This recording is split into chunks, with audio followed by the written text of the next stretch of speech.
అసలు లౌకికంగానే అమ్మ అంటే అంత కారుణ్యమూర్తి. ఇక జగన్మాత కారుణ్యం మీరు ఎలా చెప్పగలరు? అందుకే ఆవిడికి ఒక విగ్రహం కావాలని ఏం లేదు. మీరు చాలా ఊళ్ళు వెళ్తున్నప్పుడు చూడండి, చాలా ఊళ్ళ బయట ఉండేటటువంటి గ్రామదేవతల యొక్క ఆలయాలకి ఏం ఉండవు.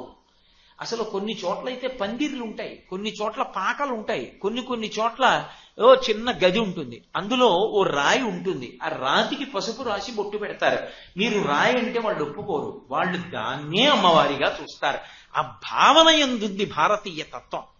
భావన చేత పరమాత్మ తప్ప అది రాయి కాదు, భగవంతుడు ఆ రూపంలో ఉన్నాడు. అందుకే అంతటా భగవంతుణ్ణి చూశారు. రాయిగా, పావుగా, కప్పగా, పిల్లిగా, నల్లిగా భగవానుడే తప్ప రాయి భగవానుడు ఎలా కాదు, రాయిగా భగవానుడు ఉన్నాడు. వాళ్ళ భక్తి చేత అది పరమాత్మయే అవుతుంది. ఇప్పటికీ నేను ఇప్పుడు నాకు బిడ్డలు పుట్టక ముందు నుంచి నేను మల్లవర క్షేత్రానికి వెడుతూనే ఉన్నాను. ఆ మల్లవరం క్షేత్రానికి వెడుతుంటే ఇంకా కొంత దూరంలో మల్లవరం ఉందనగా ఓ చెరువు ఎదురుగుండా ఓ గ్రామదేవత ఆలయం ఉంటుంది. ఇప్పటికీ చిన్న గది అంతే, దానికి ఏం పెద్ద గజస్తంభం, ఆలయం, పతాకం, ఆగమం ఏమి ఉండవు. ఆ గదిలో ఒక రాయి ఉంటుంది, ఆ రాయికి పసుపు రాసి బొట్టు పెట్టి ఉంటుంది. ఎన్ని చోట్ల చూశానో నేను అలా గ్రామదేవతల ఆలయాలు. అవి రక్షణ చేస్తాయి. ఒకప్పుడు అన్నమాచార్యుల వారు పుట్టడానికి కారణం అటువంటి గ్రామదేవతే. అన్నమాచార్యుల వారి తాతగారు చదువు రాక బెంగ పెట్టుకుని ఉపాధ్యాయుడు కొట్టేటటువంటి దెబ్బలు తినలేక చచ్చిపోదామని చెప్పి చింతలమ్మ అనేవారు. చింతలమ్మ అంటే చింత చెట్టు గట్టిగా ఉంటుంది, గట్టిగా ఉండే చింత చెట్టు మీద ఎక్కి కూర్చుని ఆవిడ రాత్రి దిగి తిరుగుతుందని. ఆ చింతలమ్మ అమ్మవారు ఊరి బయట చింత చెట్టు మీద ఉంటుందని నమ్మకం. అందుకని బాగా చీకటి పడితే అటు వెళ్ళేవారు కాదు ఎవరు ఆ రోజుల్లో అన్నమాచార్యుల వారి తాతగారి రోజుల్లో. అక్కడ ఒక పెద్ద పుట్ట, ఆ పుట్టలో నాగుపాముగా ఆవిడ తిరుగుతుంది, ఎవరు అపకారం చేయడానికి ఊళ్ళోకి రాకుండా తిరుగుతుందని నమ్మేవారు. ఈ పిల్లవాడు బెంగ పెట్టేసుకున్నాడు, ఉపాధ్యాయుడు కొడుతున్నాడు, చదువు రావట్లేదు, చచ్చిపోతాను, చింతలమ్మ నన్ను చంపేస్తుంది రాత్రిడితేనని ఆయన వెళ్ళిపోయి ఆ పుట్టలో చెయ్యెట్టాడు, నాగుపాము నన్ను కరిచేస్తుందని. నామములు అన్నప్పుడు అన్ని పేర్లతో పిలవబడుతుంది అని కాదు, లేదా లౌకికంగా ఆవిడికి ఎవరో ఆ పేర్లు పెట్టారు అని కాదు దాని అర్థం. ఆమె యొక్క గుణములు ఆవిష్కృతమైనప్పుడు ఆ గుణముల చేత ఆవిడ ఆ పేర్లు పొందింది. అందుకే నామాలకి వ్యాఖ్యానాలు ఉండడం అనేటటువంటిది చాలా ప్రశస్తమైనటువంటి విశేషంగా సనాతన ధర్మంలో ప్రకాశించింది. శంకర భగవత్పాదులు విష్ణు సహస్రనామ స్తోత్రానికి వ్యాఖ్యానం చేయడానికి కారణం అదే. అసలు ఏ నామానికి ఏ అర్థం ఉంది, ఆ నామం ఏ గుణము ప్రకాశించినప్పుడు ఆ నామంగా భగవంతుడు కీర్తింపబడ్డాడు అన్నది తెలుసుకుంటే మనం ఆ నామం ఒక్కదాన్ని పలికినప్పుడు మనకి విశేషమైనటువంటి భక్తి హృదయము నుండి ఉత్పన్నమై మనసు ఆ రూపంతో తాదాత్మ్యత చెందుతుంది. అలా తాదాత్మ్యత చెందడానికి ప్రధానమైన కారణము ఏమై ఉంటుంది అంటే అసలు అమ్మవారి యొక్క గుణము ఆవిష్కరింపబడినటువంటి విధానాన్ని మనం తెలుసుకోవడానికి ఆ వ్యవస్థ సుగమం కావాలి. అందులో భవుడు అన్న పేరు పరమశివుడికి ఉంది. ఎందుచేత ఆయన భవుడు అని పిలువబడ్డాడు అంటే సంజీవనం సమస్తస్య జగత సలిలాత్మిక భవ ఇత్యుచ్యతే మూర్తి భవస్య పరమాత్మనః అని వేదవ్యాసుడు. ఆయనకి భవ అన్న పేరు ఎందుకు వచ్చింది అంటే సంజీవనం సమస్తస్య జగత సలిలాత్మిక. ఆయన ఈ లోకాలన్నీ బ్రతికి ఉండేటట్టు, ఈ లోకములన్నీ సృష్టింపబడేటట్టు, ఈ లోకములన్నీ నిలబడేటట్టు దేని చేత అనుగ్రహిస్తూ ఉంటాడు అంటే ఆయన నీటి రూపంలో ఉండి అనుగ్రహిస్తాడు. అందుకే పరమశివునికి అష్టమూర్తులున్నాయని. ఆ అష్టమూర్తులు 8 రూపాలతో ఉంటాడు. భూరంభంశనలోలిలోంబర మహార్నాథో హిమాంసు పుమాన్ ఇత్యాభాతి చరాచరాత్మకమిదం యస్యైవ మూర్త్యష్టకం నాణ్యత్కించన విద్యతే విమృశతాం యస్మాత్ పరస్మాత్ విభో తస్మై శ్రీగురుమూర్తయే నమ ఇదం శ్రీ దక్షిణామూర్తయే అని శంకర భగవత్పాదులు దక్షిణామూర్తి స్తోత్రంలో. ఆయనే కంచిలో పృథ్వీలింగం, జంబుకేశ్వరంలో జలలింగం, అరుణాచలంలో అగ్నిలింగం, చిదంబరంలో ఆకాశలింగం, శ్రీకాళహస్తిలో వాయులింగం, కోణార్కలో సూర్యలింగం, శ్రీకాకుండంలో చంద్రలింగం, అలాగే కాఠ్మండూలో యజమానలింగం. 8 పేర్ల చేత 8 చోట్ల 8 సాకారమూర్తులుగా ప్రకాశిస్తూ ఉంటాడు. ఆ భవుని యొక్క ఇల్లాలైనటువంటి భవాని భవుని యొక్క స్వరూపం కన్నా వేరుగా ఉండదు. అందుకే అమ్మవారు కూడా నీటి స్వరూపంగానే ఉంటుంది. నీటి స్వరూపంగా ఉన్నప్పుడు నీరు, నీటి యొక్క శక్తి ఇవి రెండు విడివడి ఉండవు, ఒకదానితో ఒకటి కలిసే ఉంటాయి. అందుకే అయ్యవారు నీరుగా ఉంటే అమ్మవారు ఆ నీటికి కలిగినటువంటి కొన్ని శక్తులుగా ప్రకాశిస్తూ ఉంటుంది. అప్పులు అని పిలుస్తారు సంస్కృతంలో. అప్పు అంటే నీరు అని. ఆ నీరు చాలా విశేషమైనటువంటి లక్షణాన్ని కలిగి ఉంటుంది. అదే సృష్టికి అంతటికీ మూలాధారం. నీరే సమస్త భూతములు బ్రతికి ఉండడానికి మూలాధారం. ఆ నీరు లేకపోతే ఏ భూతము కూడా బ్రతకదు. అందుకే వేదంలో ఒక మాట చెప్తారు, స్పృహ పోతున్నప్పుడు, చైతన్యము శరీరాన్ని విడిచిపెట్టేస్తున్నప్పుడు, ఏ కారణము చేతలైనా ప్రాణములు తమ తమ స్థానములను విడిచిపెట్టి పైకి లేచిపోతుంటే ఆ ప్రాణములను మళ్ళీ వెనక్కి తీసుకొచ్చి శరీరంలో ప్రవేశపెట్టించగలిగినటువంటి శక్తి కలిగినటువంటి ఏకైక భూతం ఏది అంటే నీరు ఒక్కటే. కాసి నీళ్లు ముఖం మీద చల్లారనుకోండి, స్పృహ వస్తుంది. స్పృహ రాగానే పట్టించేది కూడా మళ్ళీ కాసి నీళ్లే పట్టిస్తారు. ఆ నీటికున్న శక్తి ఏమి అంటే అది ప్రాణములను నిలబెడుతుంది. అది సమస్త భూతములు బ్రతకడానికి కారణమవుతుంది. అందుకే వామదేవమూర్తి అని ఉత్తరాభిముఖంగా చూసేటటువంటి పరమశివుని యొక్క మూర్తి జలములకు అధిష్టాన దేవత అయి ఆయన స్థితికార శక్తిగా విష్ణు స్వరూపంగా ప్రకాశిస్తూ ఉంటాడు. అమ్మవారు కూడా అదే తత్వంతో నీటి యొక్క శక్తిగా ఆవిడ ప్రకాశిస్తూ ఉంటుంది. అలా ప్రకాశించినటువంటి కారణం చేత ఆ తల్లి ఈ సమస్తమైనటువంటి జగత్తుల యొక్క సృష్టికి స్థితికి కారణం. ఆ నీరు లేకపోతే అసలు ఏ ప్రాణి కూడా నిలబడదు. ప్రాణములు నిలబడడానికి ప్రధానమైన కారణము అని చెప్పబడేది ఏది అంటే నీరొక్కటే. ఆ నీటికి ఒక ప్రత్యేకమైనటువంటి శక్తి ఉంది. అది కేవలం ప్రాణములను నిలబెట్టడం ఒక్కటే కాదు, అసలు ప్రాణములతోటి శరీరముతోటి ఉండడం వల్ల వచ్చేటటువంటి ప్రయోజనం, భగవంతుని యొక్క మార్గంలో ప్రయాణం చేసి భగవంతుణ్ణి చేరుకోవడానికి కావలసినటువంటి అధ్యవసాయాన్ని బుద్ధి యందు పొందడానికి ప్రయత్నం చెయ్యడం. అలా చెయ్యడానికి ప్రధానమైనటువంటి అంగం ఏది అంటే స్నానము. ఆ స్నానమునకు అత్యంత ఉపయుక్తమైనది ఇది అంటే నీరు ఒక్కటే. అందుకే ఋగ్వేదంలో నీటికి సంబంధించి చాలా గొప్ప విశేషంగా చెప్పేటటువంటి మంత్రం ఒకటి ఉంది. ఆ మంత్రంలో అంటారు, ఆపోహో విశ్వస్య భేషజీ అని పిలుస్తారు. ఆపో అంటే నీళ్లు, విశ్వస్య భేషజీ స్థాస్త్వా ముంచంతు క్షేత్రియాత్ అంటారు. అంటే ఈ నీరు ఏం చేస్తుంది అంటే అది విశ్వస్య భేషజీ, విశ్వమునంతటినీ కూడా బ్రతికింప చేయగలిగినటువంటిది నీరే. అటువంటి నీరు దాని వలన వచ్చేటటువంటి ఉపయోగమేమి అంటే దాన్ని శరీరం మీద పోసుకొని స్నానం చేసినప్పుడు భగవంతుని యొక్క ఉపాసన చెయ్యడానికి కావలసినటువంటి శౌచమును అనుగ్రహిస్తుంది. శరీరమునకు శౌచం ఉండాలి. శౌచం ఎందుకు తెచ్చుకోవాలి అంటే అశౌచం పోగొట్టుకోవడానికి. అశౌచము మన ప్రయత్నం అక్కర్లేదు, ఎప్పుడూ ఉంటుంది. శౌచము ప్రయత్నం చేత అశౌచాన్ని పోగొట్టుకొని పొందాలి. అసలు అశౌచం ఎందుకు కలుగుతుంది అంటే శరీరం 9 రంధ్రములతో ఉంటుంది. ప్రధానమైన రంధ్రములు 9 రంధ్రములు, మిగిలినవి కొన్ని కోట్ల రంధ్రములు ఉంటాయి. రోమకూపములన్నీ రంధ్రములే అని చెప్తుంది శాస్త్రం. ఈ వెంట్రుకల యొక్క మొదళ్ళు ఎక్కడుంటాయో అవి కూడా రంధ్రములే. అందుకే అందులోంచి స్వేదము ఉద్భుతమవుతుంది, చెమట వస్తుంది. కానీ ప్రధానమైనటువంటి రంధ్రములు 9, 2 కళ్ళు, 2 ముక్కు రంధ్రములు, 2 చెవి రంధ్రములు 6, నోరు 7, మలద్వారం 8, మూత్రద్వారము 9. ఈ 9 రంధ్రములకు ఉండే లక్షణం ఏమిటంటే ఇవి నిరంతర మలస్రావం చేస్తూ ఉంటాయి. అవి ఎప్పుడూ మలాన్ని విడిచిపెడుతూ ఉంటాయి. చెవి ఉందనుకోండి, అందులో ఎప్పుడూ గులివి తయారవుతూ ఉంటుంది. ముక్కు ఉందనుకోండి, ముక్కు కొంత మలాన్ని విడిచిపెడుతూ ఉంటుంది. అలాగే నోరు, కాసేపు కడుక్కోకుండా ఉన్నామనుకోండి, మలం ఏర్పడి దుర్వాసన వస్తుంది. అలాగే కళ్ళు, కాసేపటికి కంట్లో పుసి కడుతుంది. ఇవి నిరంతర మలాన్ని విడిచిపెడతాయి. అలా మలాన్ని అవి విడిచిపెట్టిన కారణం చేత అశౌచాన్ని పొందుతూ ఉంటుంది శరీరం.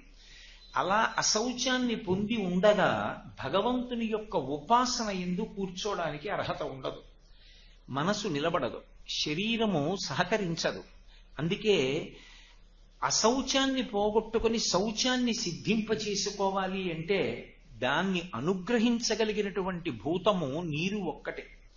ఆ నీటి చేత స్నానం చేస్తారు. అందుకే స్నానము కాదు, మజ్జనం యథార్థానికి. దాన్ని సప్తవిధ స్నానంగా శాస్త్రం నిర్ణయం చేసింది. ఎందుకు సప్తవిధ స్నానం నిర్ణయం చెయ్యాలి అంటే, ఎప్పుడూ నీటితో ఒకలాగే నువ్వు స్నానం చెయ్యి అన్నాను అనుకోండి, కొన్నిసార్లు శరీరము అస్వస్థత పొంది ఉన్నప్పుడు అలా స్నానం చేయడం సాధ్యం కాకపోవచ్చు. యథార్థానికి తల మునగాలి, ప్రవహిస్తున్నటువంటి నీటిలో కానీ నిలబడి ఉన్న నీటిలో కానీ. అంటే నది యందు, ఏటి యందు, తటాకమునందు తలని 3 మాటలు ముంచాలి. దాన్ని మజ్జనం అంటారు. కళ్ళు సరే మూసుకుంటాము, ముక్కు రంధ్రాల్ని, చెవి రంధ్రాల్ని 2 చేతులతో మూసి 3 మాటలు ముంచి పైకెత్తాలి. అలా శరీరం ములిగితే మజ్జనం చేశాడు అంటారు, స్నానమైంది అని గుర్తు. కానీ అది అన్ని వేళలా సంభవం కాదు. సంభవం కాదు కాబట్టి శాస్త్రం ఏం చేసిందంటే శౌచం నిలబెట్టుకోవడానికి సప్తవిధ స్నానాలు నిర్ణయం చేసింది. అందులో అన్నిటికన్నా పవిత్రమైనటువంటి స్థితిని ఇవ్వగలిగినది, శరీరమునకు పట్టి ఉన్నటువంటి అశౌచాన్ని తొలగించగలిగినటువంటిది వారుణ స్నానము అంటారు. వారుణ స్నానము అంటే నీటి యందు మజ్జనము చేయుట. దానికి ఎంత లోతు వరకు వెళ్ళి నిలబడాలి, ఎంత లోతు కన్నా తక్కువలో నిలబడకూడదు కూడా శాస్త్రం చెప్పింది. అందరూ కలిసి ప్రవహిస్తున్న నీటిలోకి వెళ్ళారనుకోండి, వాళ్ళ పొడుగుని బట్టి నాభీస్థానం వరకు నీటి ప్రవాహం ఉండే పర్యంతమే నిలబడాలి తప్ప అది దాటి 1 అడుగు వెళ్ళవద్దు. ఒక పొడుగైన వాడు ఉంటాడు, ఆయనకి నాభీస్థానం అంటే బొడ్డు వరకు నీళ్లు రావడానికి కొంచెం లోతు వరకు వెడతాడు. ఆయన వెనక ఒక పొట్టివాడు ఉన్నాడు అనుకోండి, ఆయన వెడుతున్నాడని ఈయన వెళ్ళకూడదు. ఎక్కడ వరకు వెళ్ళాలి అంటే ఒక్క నాభీస్థానం వరకు నీళ్లు వచ్చే పర్యంతమే వెళ్ళాలి. వెళ్ళి ఆ నీటి యందు 3 మార్లు మజ్జనం చేసి నిలబడతారు. ఎందుకని అంటే నీరు పొత్తికడుపు భాగాన్ని తగులుతున్నప్పుడు, ప్రవహిస్తున్నప్పుడు చాలా మృదువుగా ముట్టుకుంటుంది ఆ ఉపరితలాన్ని. అలా ఉపరితలాన్ని మృదువుగా ముట్టుకున్నటువంటి కారణం చేత, జలస్పర్శ కలిగినటువంటి కారణం చేత నాడీ మండలం తేజోమయం అవుతుంది. తేజోమయమై మంచి ఉత్సాహాన్ని పొందుతాడు. మనస్సు సత్వగుణంతో భగవంతుని వైపుకి నడుస్తుంది. అలా నడిపించగలిగినటువంటి శక్తి ఒక్క వారుణ స్నానము అంటే నీటి యందు స్నానానికి ఆ ప్రత్యేకత. అందుకే సంకల్పం ఒడ్డున చెప్పుకుని బొడ్డు వరకు ప్రవాహం వచ్చేటంత పర్యంతము నడిచి వెళ్ళి అందులో 3 మాట్లు తల ముంచుతారు. అంటే శరీరం అంతా ములుగుతుంది. 3 మాట్లు మునిగి పైకి లేచి బయటికి వచ్చేస్తారు. అలా వచ్చేటప్పుడు మళ్ళీ ఈశ్వరానుగ్రహం పరిపూర్ణం చేసుకోవడానికి నిన్న నేను చెప్పినటువంటి మృత్తికా మంత్రాలు ఉన్నాయే, అవి అశ్వక్రాంతే రథక్రాంతే విష్ణుక్రాంతే వసుంధర శిరసాధారయిష్యామి రక్షస్వ మాం పదే పదే. అలాగే సహస్రపరమాదేవి శతమూలా శతాంకుర సర్వగుంహరతు మే పాపం దూర్వాదు స్వప్ననాశిని అని ఆ గరిక తెచ్చి తల మీద పెట్టుకుని కొద్దిగా మట్టి తీసి ఒంటికి రాసుకుని నీటిలోకి ప్రవేశిస్తారు. ప్రవేశించి ఎవడు స్నానం చేస్తాడో వాడు సమస్తమైనటువంటి అశౌచాన్ని పోగొట్టుకుంటాడు. ఒకవేళ వారుణ స్నానం చెయ్యలేకపోతే, ఏ కారణం చేతనైనా అలా మునిగి స్నానం చేయడానికి శరీరం సహకరించదనుకోండి, అప్పుడు ఏం చెయ్యాలి అని అడిగారు. వారుణ స్నానము ఎంత శక్తివంతమో అంతే శక్తివంతము వాయుస్నానము. వాయుస్నానము అంటే ఒకటి సంవత్సరంలో ఒక్క పర్యాయమైనా చెయ్యాలి. జ్యోతిష శాస్త్రంలో దాన్ని ముహూర్తము అని పిలుస్తారు. ప్రదోష వేళకి ముందు గోవులు ఇంటికి వెళ్ళిపోతుంటాయి. వెళ్ళినప్పుడు వాటి డెక్కల నుండి పైకి రీగుతుంది గోధూళి అంటారు. గోధూళి వేళ ఇందిరా అంటారు. ఆ గోధూళి డెక్కల మించి లేచింది మీద పడితే ఆ వ్యక్తి స్నానం చేసినట్టే. అది పరమ పవిత్రమైనటువంటి స్నానం.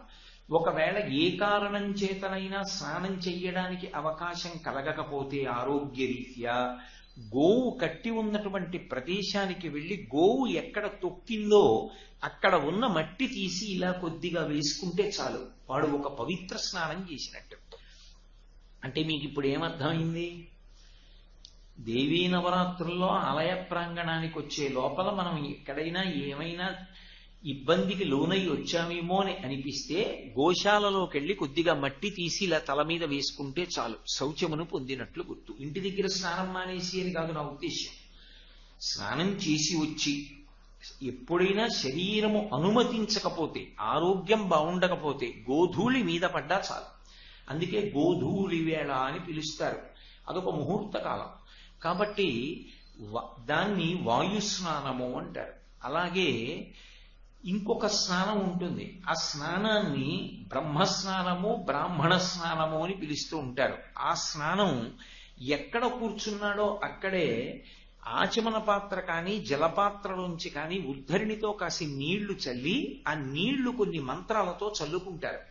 ఆపోహిస్తామయో భువస్థాన ఊర్జీదాతన మహేరణాయ చక్షసై యోవశివతమోరసస్తస్య భారయతేహన ఉచదీరివమాతర తస్మా అరంగమామవైస్య క్షయాయ జన్మధ ఆపో జనయధాచన అని ఆ నీళ్లు చల్లుకుంటే అది మంత్రపురస్సరమైనటువంటి స్నానం. అందుచేత అలా కూర్చుని చల్లుకుంటే వాడు స్నానము చేసినట్టే అనుగ్రహింపబడుతుంది. వారుణ స్నానం ఎంతో మంత్రపురస్సరంగా చేసే స్నానం అంతే. అందుకే సంధ్యావందన ప్రక్రియలో ఈ మంత్రాలు వస్తాయి కుమారులు, ఎందుకంటే అది మంత్రస్నానం. అది ఒక స్నానం. ఇక అగ్ని స్నానం అని ఒక స్నానం ఉంటుంది. ఇవన్నీ శరీరము యొక్క శౌచాన్ని నిలబెట్టడానికి పనికొచ్చేవి. అగ్ని స్నానము అంటే భస్మ తయారవుతుంది. ఆవు యొక్క పేడని కాల్చి పిడకలుగా చేస్తారు. ఆ చేసేటప్పుడు కాల్చేటప్పుడు కొన్ని ప్రత్యేకమైన మంత్రాలు ఉంటాయి. ఆ మంత్రాలతో అనుసంధానం చేస్తూ కాలుస్తారు. కాల్చినటువంటి భస్మ తీసి ఎడం చేతిలో వేసుకుని నీళ్లు పోసుకుని చేతితో మూసి ధరించేటప్పుడు ఒక మంత్రం చెప్తారు.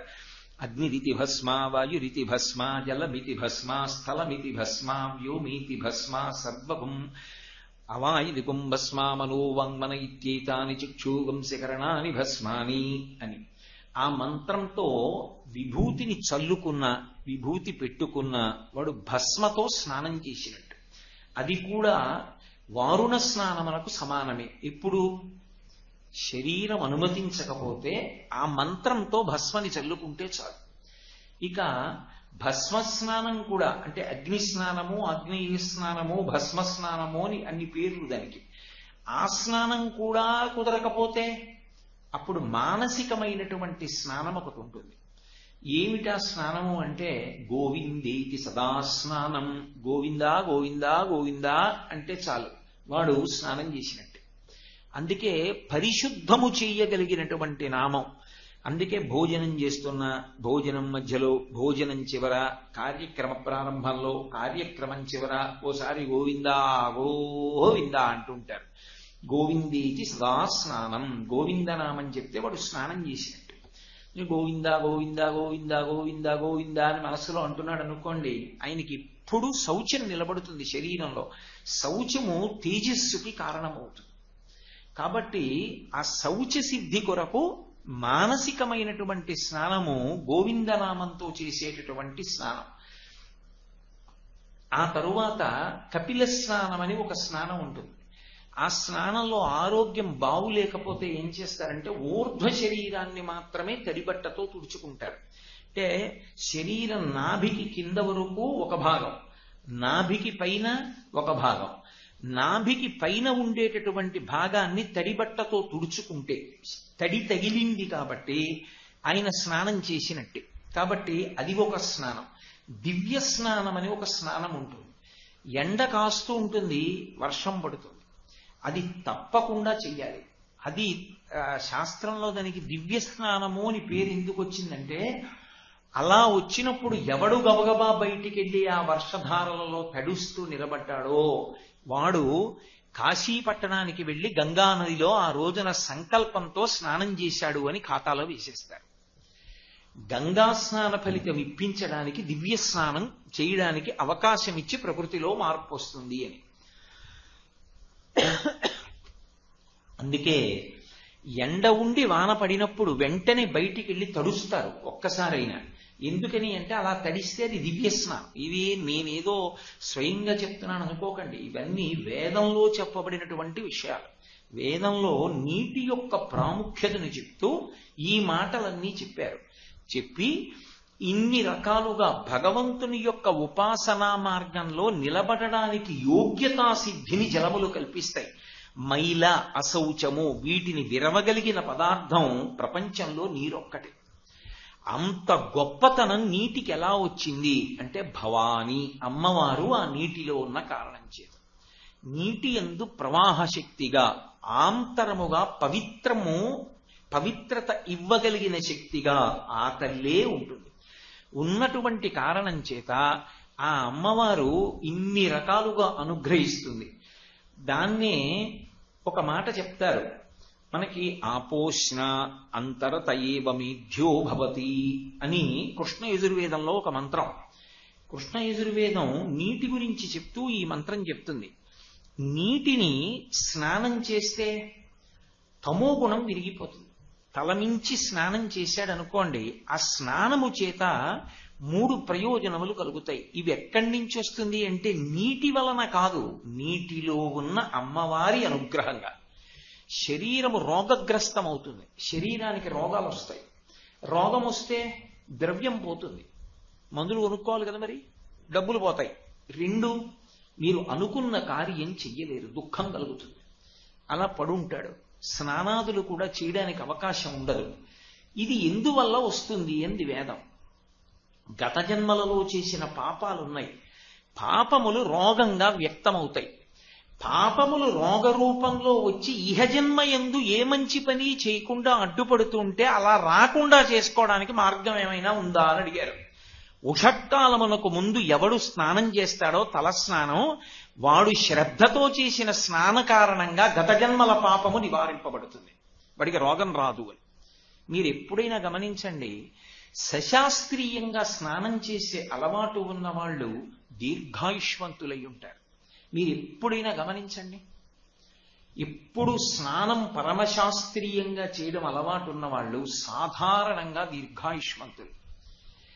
మనకి పీఠాధిపత్యం వహించినటువంటి మహాపురుషులు అంత నిద్ర తక్కువైనా, అంత వేళపట్టున ఆహారం తీసుకోకపోయినా వారు అలా నిలబడగలగడానికి కారణం ఎక్కడుంటుందంటే వారి స్నాన ప్రక్రియలో ఉంటుంది.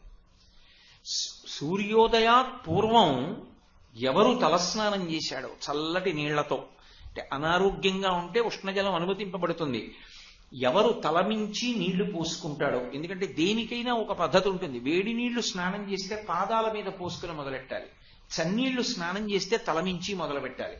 అపసవ్యంగా చేయకూడదు స్నానం.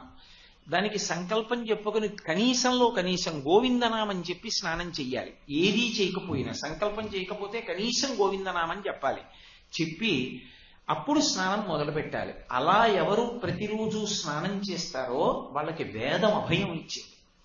అభయము అన్న మాటకు అర్థం పరమేశ్వరుడి యొక్క వాక్కు అని. ఎవరు అలా నియమంగా స్నానం చేస్తాడో, అలా నియమంగా స్నానం చేసిన వాడికి ఇహజన్మయందు పాపము రోగముగా పడగొట్టాలి అన్నదాన్ని ఉపశమింపజేసి గత జన్మ పాపములు స్నాన ప్రక్రియ యందు తీసేసి ఆరోగ్యవంతంగా ఉంచుతారు. 2, ఇహజన్మయందు రోగము పొందవలసిన అవసరం లేకపోయినా రోగం దేని వలన పొందుతాడు అంటే స్నానమునందు నీటి పట్ల నిర్లక్ష్యం వల్లే పొందుతాడు. నీటి పట్ల పరమ అగౌరవం ఏది అంటే దిగంబరంగా స్నానం చేయడం. ఒంటి మీద బట్ట లేకుండా స్నానం చేస్తే ఆ శరీరము రోగగ్రస్తమైపోతుంది. అంటే కొత్త పాపాన్ని చుట్టుకుంటాడు. నీటికి వరుణుడు అధిదేవత, ఆయన పట్ల అది మహదపచారం. నీటికి అధిష్టాన దేవతగా పరదేవత ఉంటుంది అని నేను చెప్తున్నాను కదా. అయినప్పుడు దిగంబరంగా స్నానం చేస్తే అది పరమ అమంగళకరమైన స్నానం. అసలు నేను ఇంత మంగళకరమైన వేదిక మించి అలా అనడం నాకు ఇష్టం లేదు, కానీ అలా ఒంటి మీద నూలుపోగు లేకుండా స్నానం ఎప్పుడు చేయిస్తారు? ఇంటి దగ్గర తీసుకెళ్ళిపోయేటప్పుడు ఒకసారి చేయించి ఇంకా దహనం చేసేయడానికి వేదిక మీదకి ఎక్కించేసే ముందు ఆ ఒంటి మీద కప్పినటువంటి నూలు బట్ట కూడా తీసేస్తారు. తీసేసి ఇక ఎలా వచ్చాడో అలాగే వెళ్ళిపోవాలి. ఇక ఒంటి మీద ఏమీ ఉండదు. ఆ ఉండిపోయిన శరీరం మీద నీళ్లు పోసేస్తారు. పోసేసి కట్టెల మీదకి తీసుకెళ్ళిపోతారు. అది పరమ అమంగళకరమైన స్నానం. ఒంటి మీద ఏమీ లేకుండా స్నానం ఏమిటి అసలు? అసలు అంతకన్నా అమంగళకరమైన విషయంలో శాస్త్రంలో ఇంకోటి ఉండదు. అందుకే స్నాతకం చేసేటప్పుడు నేను ఎప్పుడూ దిగంబరంగా స్నానం చేయనని మాట ఇస్తేనే పిల్లనిస్తాడు. స్నాతక మంత్రాల్లో ఒక భాగం, నేను ఎప్పుడూ దిగంబరంగా స్నానం చేయను. కాత్యాయని వ్రతకల్పంలో భాగవతంలో ఎందుకు కృష్ణ భగవానుడు ఆడవాళ్లు బట్టలు కట్టుకోకుండా స్నానం చేస్తే కాత్యాయనీదేవి కళ్ళ చేయుటే కాక ఈ రీతి నూచువారిందుకలరు వ్రతఫలంబు మీరు వలచిన చక్కగా ఇంతులెల్ల చేతులెత్తి మృక్కి అందుకొనుడు చీరలు సిగ్గుతో వాడనేల ఎగ్గులాడనేల అన్నాడు. జలాధిష్టాన దేవత పట్ల మీరు అపచారం చేస్తున్నారు. నీటి యందు దిగంబరంగా దిగి స్నానం చేస్తున్నారు. రేపొద్దున్న ఫలితం రాకపోతే కాత్యాయనీదేవి అనుగ్రహించలేదంటారు. కాత్యాయనీదేవి కళ్ళలాడుటే కాక ఈ రీతి నోచువారెందుకలరు. అందులో నువ్వు ఒక పవిత్రమైన పూజా కార్యక్రమానికో ఓ మంచి కార్యం మీద వెడుతూ దిగంబర స్నానం చేసి వెడితే ఎక్కడి నుంచి వస్తాయి ఫలితాలు? రమ్మంటే ఎందుకు వస్తాయి? పూర్వాంగం పోయింది. అసలు ఏ శౌచం ఇవ్వాలో అది పరమ అశౌచంగా అమంగళకరమైన స్నానం చేసి నువ్వు వచ్చావు. ఎక్కడి నుంచి వస్తుంది రమ్మంటే ఫలితం? రాదు. అందుకే జలాధిదేవత పట్ల అపచారము అనారోగ్యమునకు కారణము. జలాధిదేవత పట్ల గౌరవము గత జన్మలలో చేసుకున్న పాపము రోగకారకంగా రావాలన్న దానికి వినాశనకరము. ఆ పాపం పోతుంది. ఇప్పుడు ప్రసన్నంగా హాయిగా సంతోషంగా ఉంటాడు. ఇది ఎప్పుడు? బాహ్య స్నానంలో. ఆంతరమునందు అందుకే ఆపోషణ అన్న మాట వాడింది కృష్ణ యజుర్వేదం. ఆ నీటిని 3 మాటలు ఆచమనం చేశాడనుకోండి లోపలికి, ఏవమేధ్యో భవతి అంతరత. దానివల్ల ఏమవుతుంది అంటే లోపల శ్రద్ధ పుడుతుంది. అందుకే ఏ పూజ మొదలెట్టండి ఆచమనం చేయండి అంటారు. ఆచమనం చేసేటప్పుడు శాస్త్రీయంగా తొందర పడిపోకుండా మినపగింజ మునిగినంత నీరు మాత్రమే అమృత మార్గంలో ఇలా ఈ పొడుగు వేలు యొక్క ప్రారంభ స్థానమునందు బొటన వేలు పెట్టి పైన చూపుడు వేలితో మూస్తే దాన్ని అమృత మార్గం అంటారు. ఇక్కడికి వచ్చేదాన్ని ఈ చిట్ట చివర క్రింది పిదివిని చేర్చి జుర్రకుండా చప్పుళ్ళు లేకుండా లోపలికి 3 మాటలు పుచ్చుకోవాలి. ఒక మాట పుచ్చుకొని రెండో మాట పుచ్చుకునేటప్పుడు మొదటి మాట పుచ్చుకున్న నీరు కంఠంలోంచి కడుపులోకి వెళ్ళిపోయి ఉండాలి. అలా 3 మాటలు ఎవరు నీరు పుచ్చుకుంటాడో శ్రద్ధతో వాడికి ఏ కార్యం మీద కూర్చున్నాడో ఆ కార్యం మీద బుద్ధి నిలబడుతుంది. అందుకే వాడు మంచి నిర్ణయాలు చేసుకోగలుగుతాడు. అందుకే ఎప్పుడెప్పుడు బుద్ధి వక్రింపచేసేటటువంటి అశౌచము కలిగే అవకాశం ఉంటుందో అప్పుడప్పుడు ఆచమనం చేయమని చెప్తుంది వేదం. ఆ ఆచమనం చేసినంత మాత్రం చేత శ్రద్ధాజనకము అంటే శ్రద్ధ కలుగుతుంది. శ్రద్ధ అంటే శాస్త్రస్య గురువాక్యస్య సత్యబుద్ధ్యావధారణ సా శ్రద్ధా కదితా సిద్ధి యయా వస్తూపలభ్యతే అని శంకర భగవత్పాదులు. గురువుగారు చెప్పిన మాట ఏది ఉందో అది సత్యం కాబట్టి నేను పాటిస్తాను గురువుగారు చెప్పినట్టు అనేటటువంటి స్థిరమైన బుద్ధి కలుగుతుంది. 2 శాస్త్రస్య శాస్త్రమునందు విశ్వసనీయత కలుగుతుంది. అవును పరమ విశ్వాసాన్ని పొందుతాడు. శాస్త్రం ఏం చెప్పిందో అది సత్యము, నేను అలా పాటిస్తాను అని. శాస్త్రమునందు గురి కుదరాలన్నా, లేదా గురువుగారు చెప్పిన మాటల మీద సత్యము అనేటటువంటి బుద్ధి కలగాలన్నా ఆచమనం వల్ల మాత్రమే సంభవం అవుతుంది. అందుకే ఆచమనం చేసి మొదలు పెడతారు. అప్పుడు శ్రద్ధ ఉత్పన్నమవుతుంది. ఆ ఉత్పన్నమైనటువంటి శ్రద్ధతో చేసిన ఆరాధనా విధానం చేత భగవంతుని యొక్క అనుగ్రహాన్ని మూట కట్టుకుంటాడు. ఈ అనుగ్రహాన్ని మూట కట్టుకుని బయలుదేరాడు కాబట్టి ఆపదల నుండి తప్పించుకోవడానికి కావలసినటువంటి నిర్ణయం చేసుకోగలిగిన బుద్ధి, లేదా ఆపదలయందు పడిపోవడానికి కావలసినటువంటి స్థితి ఈ స్నానము ఆచమనము అన్న రెండింటి చేతనే నిర్ణయింపబడుతుంది. ఇప్పుడు నీరుగా కేవలము బయట తాగడానికి ఉపయోగపడుతోందా, ప్రాణుల్ని నిలబెట్టడానికి? శ్రద్ధకి, శౌచానికి, ఉపాసనకి, వీటన్నిటికీ కూడా నీరు కారణమై ఉన్నదా అంటే అసలు నీరు ధర్మమునకంతటికీ కారణం అదే. నీరు లేదనుకోండి, ధర్మము లేదు. ఎందుచేత అంటే ధర్మము చక్రము. ధర్మం ఎప్పుడూ కూడా తిరుగుతూ ఉంటుంది. ధర్మము ఆగిపోయి ఉండేది కాదు, నిరంతరము తిరుగుతూ ఉండాలి అది. ఇప్పుడు చక్రంలో యువతల భాగం భూమి మీదకి వస్తే కాసేపు ఆగి ఇంకో వైపుకి వస్తుంది, కాసేపు ఇంకో వైపుకి వస్తుంది, గుండ్రంగా అదే తిరుగుతూ ఉంటుంది. కానీ ప్రస్థానం ఉంటుంది, బయలుదేరి వెళ్ళిపోతాడు. ఎక్కడికి వెళ్ళాలో అక్కడికి వెళితే ఇక కదలడు, కూర్చుంటాడు. ఇప్పుడు నేను ఈ వేదిక మీదకి రావాలి ప్రవచనానికి. ఈ ప్రవచనానికి రావడానికి ఒక వాహనం ఎక్కాను. ఆ వాహనం చక్రాల మీద ఆధారపడింది. చక్రాలు దొల్లేయి. ఇక్కడికి వచ్చాను. ఇక్కడికి వచ్చి కూర్చున్నాక స్థిరంగా కూర్చుంటాను. అందుకే ధర్మము సత్యము రెండు మాటలు ఉంటాయి. ధర్మము ఎప్పుడూ కదులుతుంది. ఎప్పుడూ కదిలేటటువంటి ధర్మాన్ని శాస్త్రమును ప్రమాణంగా పట్టుకోవాలి. అంటే మీకు నేను తేలికగా అర్థం అవ్వాలి అంటే, నేను 1 గంటన్నర ముందు నేను ఉద్యోగం చేసే కార్యాలయంలో ఉన్నాను. అప్పుడు నాకన్నా పై అధికారి ఏ పని చెప్పారో ఆ పని వినయంతో చేయడం నా ధర్మం. దిగి ఇంటికి వెళ్ళాను, సంధ్యావందనం చేయడం నా ధర్మం. సంధ్యావందనం చేసి ఇక్కడికి వచ్చాను. వేదిక మీద కూర్చున్న తర్వాత నా బుద్ధికి తోచిన విషయాలు కాదు, శాస్త్రం ఏం చెప్పిందో అది మాత్రమే చెప్పాలి. అలా చెప్పడం నా ధర్మం. ఇది అయిపోయిన తర్వాత నా భార్య ముందు నించుంటే భర్తృధర్మం, నా తమ్ముడి ముందు నించుంటే సోదర ధర్మం, నా కూతురు ముందు నించుంటే పితృధర్మం, నా కోడల ముందు నించుంటే మామగారి ధర్మం, నా శిష్యుడి ముందు నించుంటే గురుధర్మం. ఒకలా ఉందా? అనుక్షణం మారుతుంది. మారిపోయి కదిలిపోతున్న ధర్మాన్ని ఎవడు శాస్త్రమును ప్రమాణముగా చేసి పట్టుకున్నాడో, నా కోడల ముందు నించుంటే మామగారిగా నేను ఎలా నించోవాలి, నించోవడం అంటే నేను ఎలా ప్రవర్తించాలి అన్నదానికి ఎవరు ప్రమాణం? శాస్త్రం ప్రమాణం. ఏమిటి ప్రమాణం? ఆ స్థితిలో నా కొడుకు కన్నా, నా కూతురు కన్నా, నా భార్య కన్నా, నా కుటుంబంలో ఎవరికన్నా మామగారు కోడలి గౌరవాన్నే చూడాలి. కోడలు అంటే మామగారు అంత అలా ప్రాణం పెట్టి కాపాడాలి అని.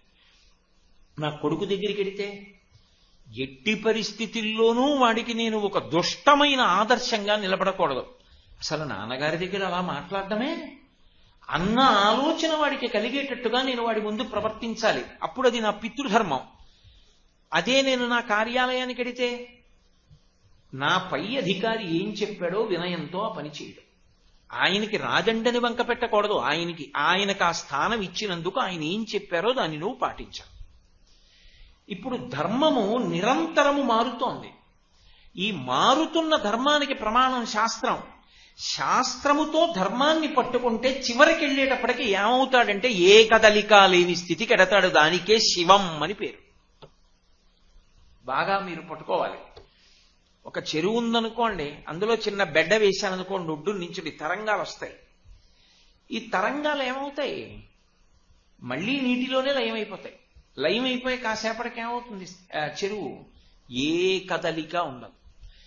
ఏ కదలిక లేకుండా ఇక్కడే ఇప్పుడే సద్యోజాతం ప్రపద్యామి సద్యోజాతాయ వై నమో నమః, ఇక్కడే ఈ క్షణంలోనే ఆత్మగా నేను అనుభూతిలోకి ప్రవేశించి అద్వితీయ స్థితిని అనుభవించడం ఇక రెండవది లేదు అని ఆ ఒకటిగా అనుభవంలోకి రావడం దేని వల్ల వస్తుంది అంటే ధర్మంతో ముడిబడి నీ కర్తవ్యాన్ని నువ్వు చెయ్యాలి. కర్తవ్య విస్మరణ చేయకూడదు. అది గీత బోధంతా. కర్తవ్యాన్ని ధర్మంతో ముడివేసి నువ్వు చేసుకెళ్ళిపోతే చిట్ట చివర ఏమవుతావు అంటే సత్యమునందు ప్రవేశిస్తావు. ఏ కదలిక లేని స్థితిలో నిలబడతాడు. కాబట్టి ధర్మాచరణము యొక్క పరమ ప్రయోజనము సత్యము. ధర్మాచరణమునకు ప్రాతిపదిక గురువు యందు శాస్త్రము యందు విశ్వాసము. ఈ విశ్వాసము కలగడానికి ఉపకరణము ఆచమనము. ఆచమనమునకు ఉపకరణము నీరు. ఇప్పుడు కాబట్టి నీరు దేనికి ఆధారభూతం? మనుష్య జన్మ యొక్క పరమ ప్రయోజనాన్ని సాధించడానికి నీరే కారణము. అందుకని భవాని. ఇప్పుడు ఇన్నిటిని అనుగ్రహిస్తున్న తల్లి ఎవరు? ఆవిడే. ఆవిడ ఇన్ని రూపాలలో ఇన్ని విధాలుగా ఆవిడ అనుగ్రహిస్తోంది. పైగా సుఖము అని ఒక మాట ఉంటుంది. అంటే బాగుంది అని అనిపించడం. బాగుంది అని అనిపించాలి అంటే రసేంద్రియము తృప్తి పడడానికి అది చాలా ప్రధానమైనటువంటి సుఖస్థానములలో ఒకటి. ఎందుకంటే ఏదైనా రుచికి బాగుంది అనుకోండి, అబ్బా చాలా బాగుందండి, ఇంకో మాట తింటాడు, మళ్ళీ మళ్ళీ కావాలండి అంటూ ఉంటాడు. అలా ఏదైనా సరే పక్వమై రుచిని పొందాలి అంటే నీరు పక్కన చేరవలసి ఉంటుంది. అగ్నితో తప్తమవుతున్నప్పుడు నీరు పక్కన చేరకపోతే అది రసేంద్రియాన్ని తృప్తిపరచడం చాలా చాలా కష్టం అవుతుంది. బియ్యం ఉన్నాయి, మంట ఉంది, అన్నం వండండి నీళ్లు లేకుండా. వంకాయలు ఉన్నాయి, అగ్నిహోత్రం ఉంది, మిగిలిన పదార్థాలు ఉన్నాయి, చెయ్యండి కూరగా. నీరు తగిలితేనే, పక్కన నీరు ఉంటేనే బియ్యం అన్నీ అన్నం అవుతాయి, కూర పక్వమవుతుంది. అలా పక్వమైతేనే రుచి, అప్పుడే తొందరగా జీర్ణం అవుతుంది. పెళుసుగా ఉందనుకోండి, రోజు తినేదానికన్నా అరగలేదండి, కడుపులో నొప్పిగా ఉంది, అన్నం చాలా బిరుతుగా ఉందండి అంటాడు. ఎందుకని? నీళ్లు తక్కువే, అన్నం బిరుతుగా ఉంది. రోజు ఎన్ని నీళ్లు పోస్తుందో భార్య అన్ని నీళ్లే పోసి వండితే ఆ మెత్తతనానికి జీర్ణ వ్యవస్థ అలవాటు పడింది. అలా ఉంటేనే జీర్ణం చేసుకోగలుగుతుంది, లేకపోతే నిప్పి పెడుతుంది. నువ్వేదో కొత్త రకంగా తీసుకొచ్చి లోపల పారేసా ఉంటుంది. నిప్పి శరీరము యొక్క భాష. అందుకే హోమియోపతిలో ఆ నిప్పిని దేన్నిగా భావిస్తారు అంటే అది శరీరము యొక్క భాష అంటారు. అంటే ఇక్కడ ఒక తేడా జరిగింది కాబట్టి దృష్టి పెట్టవలసినది అని శరీరం మాట్లాడుతుంది. అలా శరీరము మాట్లాడితే దాన్ని నిప్పిగా గ్రహిస్తారు. అవతలవాడు ఏదో బాధగా ఉందండి అన్నారనుకోండి, నోరుముయ్యి అన్నారనుకోండి, బాధపోతుందా? అందుకే నిప్పిని నివారించడం కాదు, నిప్పికి కారణాన్ని నివారించడం ప్రధానంగా తీసుకుంటారు. అంటే అన్ని వేళలా నిప్పి నివారణ తప్పని నేనేం అంటలేదు. అది బాధ ఓర్చలేనప్పుడు నిప్పిని తగ్గిస్తారు. కాబట్టి నిప్పి శరీరము యొక్క భాష. అలా ఎందుకు శరీరం మాట్లాడుతుందంటే నీరు తగినంత కలవకపోతే. అందుకే మీరు ఎక్కడికైనా వెళ్ళండి, మాకు ఈ ఊళ్ళో నీళ్లు పడలేదండి అండి అంటారు. అది బియ్యం పడలేదండి, గోధుమలు పడలేదండి, లేకపోతే ఇక్కడ మాకు చక్కెర పడలేదండి అని ఎవరు అనరు. ఈ ఊళ్ళో నీళ్లు పడలేదండి అండి అంటారు. అంటే నీటికి పాపపుణ్య ఫలితములను తక్షణం ఇవ్వగలిగినటువంటి శక్తి ఉంది. అందుకే నీటి మీద దెబ్బ కొట్టరు. మనకి సనాతన ధర్మంలో మళ్ళీ నీరు అంత దెబ్బ కొడుతుంది సుమానని నీటి మీద కొట్టవద్దు అని చెప్తారు. నాకు బాగా జ్ఞాపకం, మా చిన్నతనంలో చాద పెట్టి నీళ్లు తోడుకోవలసి వస్తే వేగంగా తాడంతా వదిలేస్తే చాద వెళ్ళి ధబ్ అని పడేది. దాన్ని ఇలా ఇలా ఇలా అంటే అది ఏదో నీళ్లలో మునిగేది, తోడేవాళ్ళం చిన్నప్పుడు. మా అమ్మ దెబ్బలాడుతుండేది, బుద్ధి ఉందా లేదా నీకు, ఏమిటిరా చాదేయడం, మిల్లిగా విడిచిపెట్టు, మిల్లిగా వదులు నీళ్లలోకి, అలా నీటి మీద కొట్టకూడదు అనేది. ఆవిడ ఎందుకనేదో నాకు ఇప్పుడు అర్థమైంది. అది పూజ్య భావన. నీటికి ఒక అధిష్టాన దేవత ఉంది. అది నిర్లక్ష్యంగా ప్రవర్తించడం ఆవిడ యొక్క ఆగ్రహానికి కారణమవుతుంది. అందుకే నీటిని అంత గౌరవంగా రక్షిస్తారు. అందుకే భూతములు అని పిలిచిన పంచభూతాలని కూడా మళ్ళీ ఏ పేరు చెప్పలేదనుకోండి. భగవంతుణ్ణి కీర్తించేటప్పుడు పృథివీ ఆపస్తేజో వాయు ఆకాశములు 5 భూతములే. కానీ ఏ పేరు చెప్పకుండా భూతాకారం అన్నారు అనుకోండి, అది నీరే అని గుర్తు, నీటి రూపంలో ఉన్నాడు అని గుర్తు. ముత్తుస్వామి దీక్షితారు వారు విఘ్నేశ్వరుడి మీద కీర్తన చేశారు. చేసినప్పుడు వాతాపి గణపతిం భజేహం అని, అందులో భూతాకారం అంటారు. భూతాకారం అంటే ఏ భూతం, ఏ భూతం పేరో చెప్పకపోతే జలభూతం. ఎందుకని అంటే నీటి రూపంలోనే ఉండి పరమేశ్వరుడు ఈ వ్యవస్థనంతటినీ కూడా నిర్వహణ చేస్తూ ఉంటాడు. ఆ నీరు లేకపోతే ప్రాణములు తమ తమ స్థానముల నుండి పైకి వెళ్ళిపోతాయి. అంత గొప్పది నీరు. అటువంటి నీరు బాహ్యాభ్యంతర శౌచములను ఇవ్వగలదు. బాహ్యాంతర శౌచాన్ని ఇస్తుంది, శ్రద్ధని ఇస్తుంది. అదే నీరు లోకాన్ని అనుగ్రహిస్తుంది. అందుకే వేదంలో ఒక విశేషమైనటువంటి విషయాన్ని ప్రస్తావన చేస్తారు. వర్షం కురిసేటప్పుడు ఏ ఉరుములు కానీ పిడుగులు కానీ ఎక్కువ మెరుపులు కానీ లేకుండా వర్షం పడాలి అని ప్రత్యేకంగా ఒక హోమం చేస్తారు. ఎందుకని అంటే అలా కాకుండా లోకంలో పాపం ఎక్కువ పెరిగిందనుకోండి, నీరు కింద పడేటప్పుడే దానితో పాటే శిక్ష కూడా వస్తుంది. పిడుగులు పడ్డాయనుకోండి వర్షం పడేటప్పుడు, ఎన్నో చోట్ల ఆస్తి నష్టం జరుగుతుంది, ప్రాణ నష్టం జరుగుతుంది. అన్నిటినీ మించి లోకంలో అత్యంత భయకారకమైనదిగా చెప్పబడినది ఏది అంటే వేదంలో పిడుగు. పిడుగు పడుతోందనుకోండి విపరీతమైన భయం వేస్తుంది. వేదంలో ఒక విశేషం చెప్తారు, దవడలు పట్టుకుంటాయని చెప్తారు పిడుగు పడితే. మనకి తెలియకుండానే అని ఉద్విగ్నత కలుగుతుంది అని. అందుకే ఎక్కడైనా పిడుగు సమీపంలో పడినప్పుడు వెంటనే దవడలు కదపమని చెప్తారు. ఓసారి ఇలా దవడ కదపండి అని దవడలు కదలడానికి ఉపయుక్తమైన నామాలు, రక్షక నామాలు చెప్తారు. అర్జున పల్గుణ పార్థ కిరీటి శ్వేతవాహన బీభత్సో విజయకృష్ణ ధనంజయ అని. ఎందుకంటే దవడలు పట్టేసుకుంటాయి ఆ ధ్వనికి. అటువంటి పిడుగు పడిందనుకోండి అది లోకనాశనకారకం అవుతుంది, అది ఆస్తి పోతుంది, ఎన్ని ప్రాణులు భయం పొందుతాయో, దాంతో పెద్ద విద్యుద్ఘాతం కింద పడిపోతుంది. అందుకే తరచుగా వినే ఉంటారు, టీవీ చూసేటప్పుడు దగ్గరలో ఎక్కడో పిడుగు పడితే టీవీలోంచి విద్యుత్ పైకి వచ్చేసి ఎదురుగుండా కూర్చున్న వాళ్ళని కూడా సంహారం చేస్తుంది. ఎందుకని అంటే దాంతో పాటు అంత పెద్ద విద్యుద్ఘాతం కిందకు వస్తుంది. ఆ పిడుగు పడకూడదు వర్షం పడేటప్పుడు. ప్రసన్న వృష్టి అని దేనికి పేరంటే పిడుగులు ఉరుములు లేకుండా హోరన పడిందనుకోండి వాన, లోకమంతా చల్లబడుతుంది, పంటలు చక్కగా పండుతాయి. పిడుగులు లేని వర్షం కురిపించు, మా దోషములుంటే మన్నించు, ఆ వర్షము చేత మమ్మల్ని కాపాడు. అందుకే మఖము చేయ వజ్రి మది సంతసించును, వజ్రి సంతసింప వానకురియు, వానకురిసి గసవు వసుమతిపై పెరగు, గసవు మేసి దేను కడము బ్రతుకు అంటారు.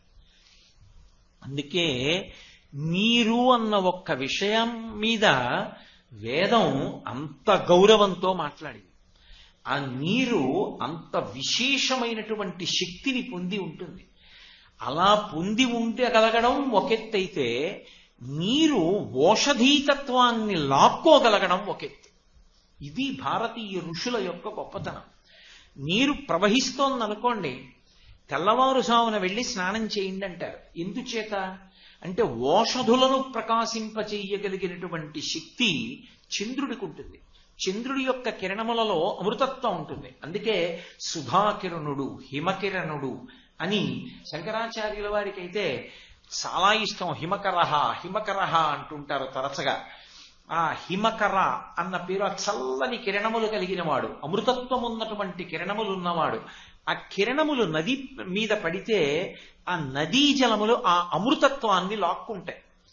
లాక్కుని ఆ నీరు భూమి మీదకొచ్చి పంట పొలాల నుంచి వెళ్ళినప్పుడు భూమి యందు ఓషధీతత్వాన్ని ప్రవేశపెడతాయి. ప్రవేశపెడితే వేసిన గింజ ఓషధీతత్వంతో మళ్ళీ పైకి వస్తుంది.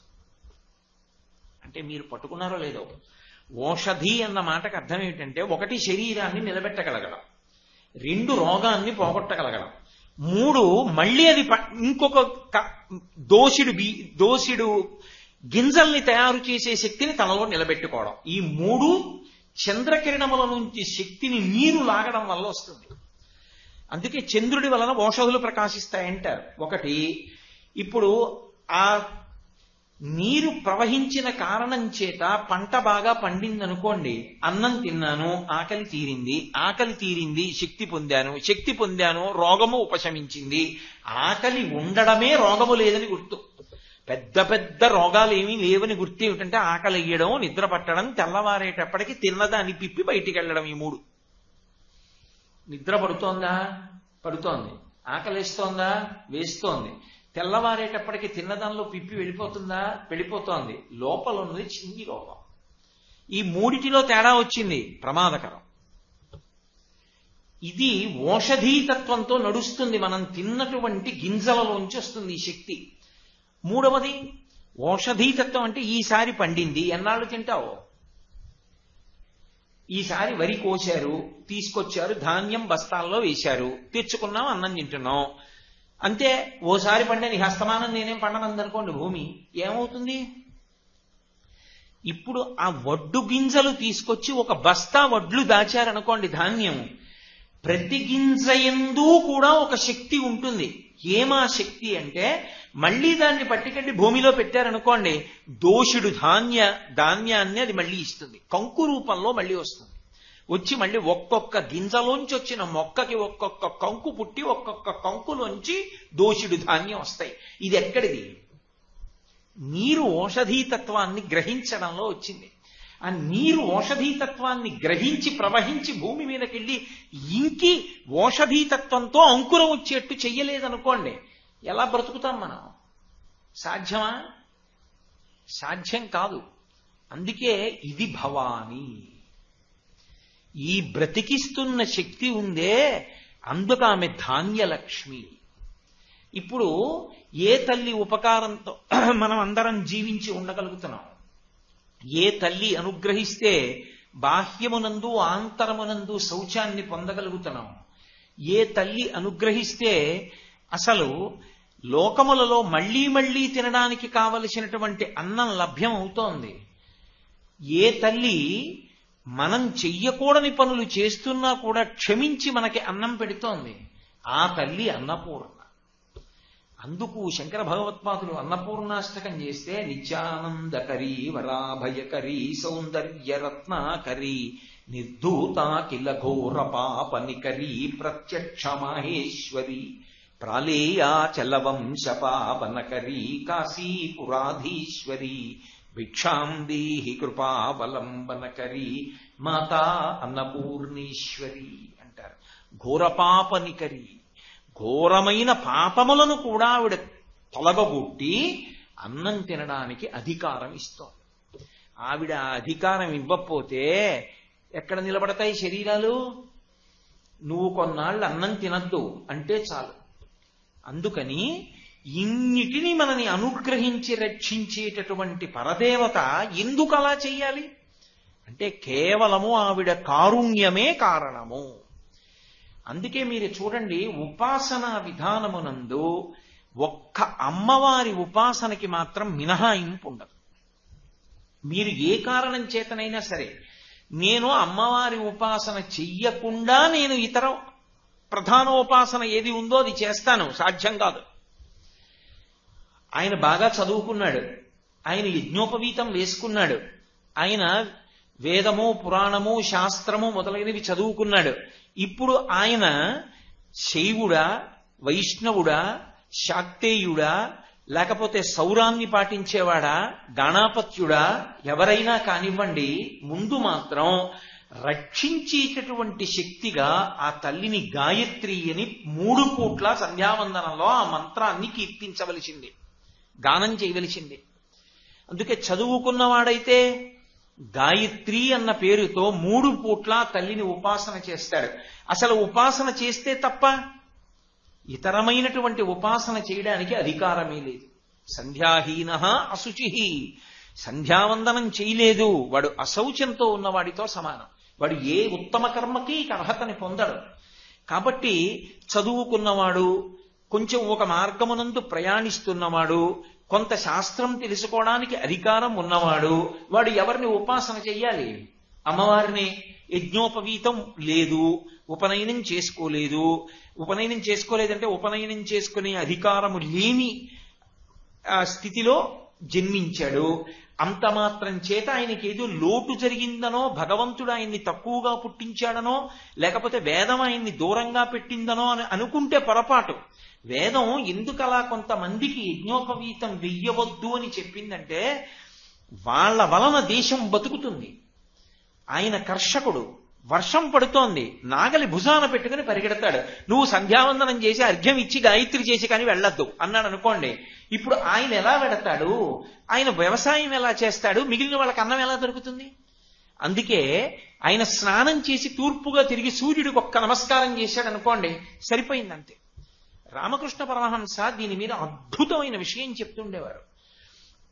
ఒకానొకప్పుడు అంటే నిజంగా అలా జరిగిందా అంటే నారద మహర్షి అలా చేశారని కాదు, దాని తత్వం తెలుసుకోవడానికి. నారద మహర్షి శ్రీమన్నారాయణుడి దగ్గరికి వెళ్ళి, అయ్యా నీకు పరమభక్తుడెవరు అని అడిగాడు. ఎందుకని తన పేరే చెప్తాడు. శ్రీ మహావిష్ణువు ఓ చిరునవ్వు నవ్వి అలా వేలు చూపించి భూమండలంలో ఒక రైతుని చూపించాడు. ఆయన తెల్లబోయాడు. అతన పరమభక్తుడు. నిరంతర నారాయణ స్మరణం చేస్తానే, వెళ్ళి చూస్తానుండి ఏం చేస్తున్నాడో అని వెళ్ళి చూశాడు. ఏం చేస్తూ ఉంటాడు ఆయన? ఏం చేస్తాడు? పొద్దున నిద్ర లేచి నారాయణ అంటాడు. పొలానికి వచ్చి నాగలి భూమి మీద పెట్టి దున్నడం మొదలుపెట్టి నారాయణ అంటాడు. మధ్యాహ్నం అన్నం తినడానికి కూర్చుని నారాయణ అంటాడు. సాయంకాలం గడ్డి మోపు కట్టుకుంటూ నారాయణ అంటాడు. రాత్రి పడుకోబోయే ముందు నారాయణ అంటాడు. ఇదే అడిగాడు వెళ్ళి నారదుడు. అతను ఆ మహాభక్తుడు. రోజుకి పట్టుమని 10 మాటలు నీ నామం చెప్పడం, నిరంతరం చెప్తున్నాను. ఎలా తేడా? ఆయన ఎందుకు పరమభక్తుడయ్యాడన్నాడు. అంతే అంటావా నారద? సరే, ఒక చిన్న విషయం చెప్తాను, నీకే అర్థం అవుతుంది. ఇది చాలా సన్నటి మార్గం ఉంది, ఏటవాలుగా ఉంది ఇలాగా. దాని మీద ఒక్క పాదమే పడుతుంది. ఆ ఒక్క పాదం వేస్తూ నిలబడి మళ్ళీ రెండో పాదం వేసి జాగ్రత్తగా మళ్ళీ మొదటి పాదం ఎత్తి ఏటవాలుగా ఉంది గోడ మీదకి. ఎక్కడైనా పొరపాటు చేసావో కింద పడిపోతావు. 2 పాత్ర నిండా నూనె పోసి ఇస్తున్నాను. చేతులతో పట్టుకుని ఒక చుక్క కింద పడకుండా జాగ్రత్తగా ఈ మార్గంలో గోడ మీదకి వెళ్ళు. పట్టుకుని బయలుదేరాడు. నూనె చుక్క కింద పడకూడదు, కింద తాటి మీద కాలు మధ్యలోకే పాదం ఉండేటట్టుగా వెయ్యాలి, ఏటవాలుగా ఉంది, జాగ్రత్తగా నడవాలి. ఇన్ని చూసుకుంటూ జాగ్రత్తగా నడిచి గోడెక్కాడు. స్వామి చేరిపోయాను. ఎన్ని మాటలు చెప్పావు నా నామం ఎక్కేటప్పుడు? అయ్య బాబో, ఓ పక్క నూనె పాత్ర ఇచ్చావు, ఓ పక్క ఏటవాలుగా ఉంది, ఒక్క కాలే పడుతుంది, ఎక్కడ చెప్పను నీ నామం? ఏమయ్యా, నా నామం ఈ పాటి నడవడానికి కష్టం. తెల్లవారుజామున లేచి ఆకాశం వర్షిస్తుంటే కటిక చీకట్లో భూమి దున్నాలని నాగలి భుజాన పెట్టుకుని పరుగులెత్తి 10 మందికి అన్నం పెట్టడం కోసమని భూమి దున్నుతున్న వాడిని సంధ్యావందనం చేయి, గాయత్రి చెయ్యి, అర్ఘ్యమి, శాస్త్రం చదువుకో అంటే ఇది చేస్తాడా అది చేస్తాడా మినహాయింపిచ్చా. వాడు స్నానం చేసి సూర్యుడికి ఒక నమస్కారం చేస్తే వాడు గాయత్రి చేసేసినట్టే, తప్ప తక్కువ చేసిందని అనుకోకూడదు. కాబట్టి చేయవలసినటువంటి కర్మ ఏది ఉంటుందో వేదప్రోక్తమై అది చేయడంలో ఈశ్వరుడు శక్తిని, ఆ పరిస్థితిని దృష్టిలో పెట్టుకుని ఇస్తాడు.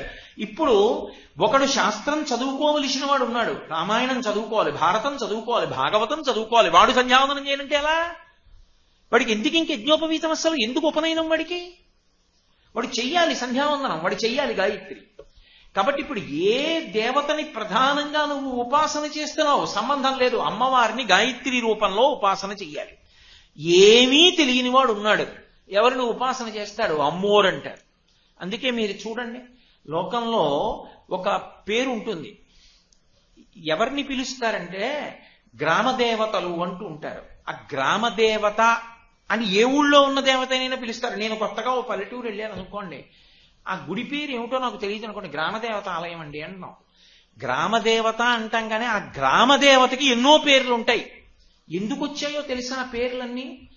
ఎప్పుడైనా ఒక ఊరు వెడితే ఆ ఊరు వెళ్ళినప్పుడు ఆ ఊళ్ళో కొత్తగా కాపరం మొదలు పెట్టినప్పుడు ఎవడో ఒక్కడ మొదలు పెట్టడు, ఎవరో నలుగురు కలిసి ఇక్కడ ఉండి ఈ పొలాలు దున్నుకుందామని మొట్టమొదటి ఎవడో వెళ్ళి ప్రారంభం చేస్తాడు. ఆయన ఇద్దరు అన్నదమ్ములు వాళ్ళు వెళ్ళి ఆ ఊళ్ళో ఉండడం మొదలు పెడతారు. ఒక్కడు వెళ్ళడు. నాతో పాటు అమ్మవారు వచ్చింది, ఆవిడ శక్తి, ఆవిడ రక్షిస్తోంది మమ్మల్ని.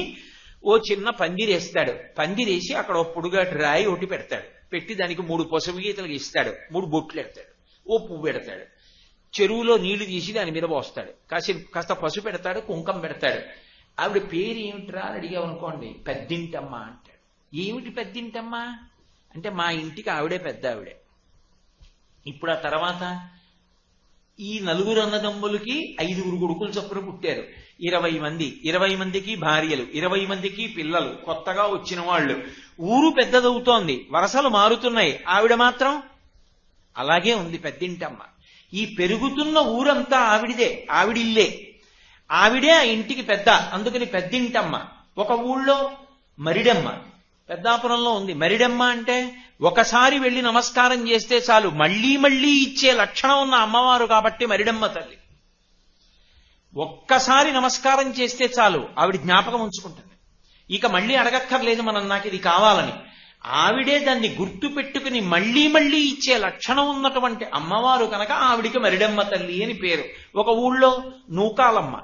నూకాలమ్మ అంటే భూమి మీద నూకలు ఉన్నాయి, ఈ ఊళ్ళో నేనున్నాను, ఈ ఊళ్ళో నేనుండి ప్రతి పూట అన్నం తిని బ్రతకగలుగుతున్నానంటే ఆవిడ అనుగ్రహం. భూమి మీద నూకలు ఉన్నాయిరా వీడికట్ట, ఇక్కడ నాకు నూకలు మిగల్చి ఆయుర్దాయం ఇస్తున్న తల్లి ఈ గ్రామానికి అధిదేవత.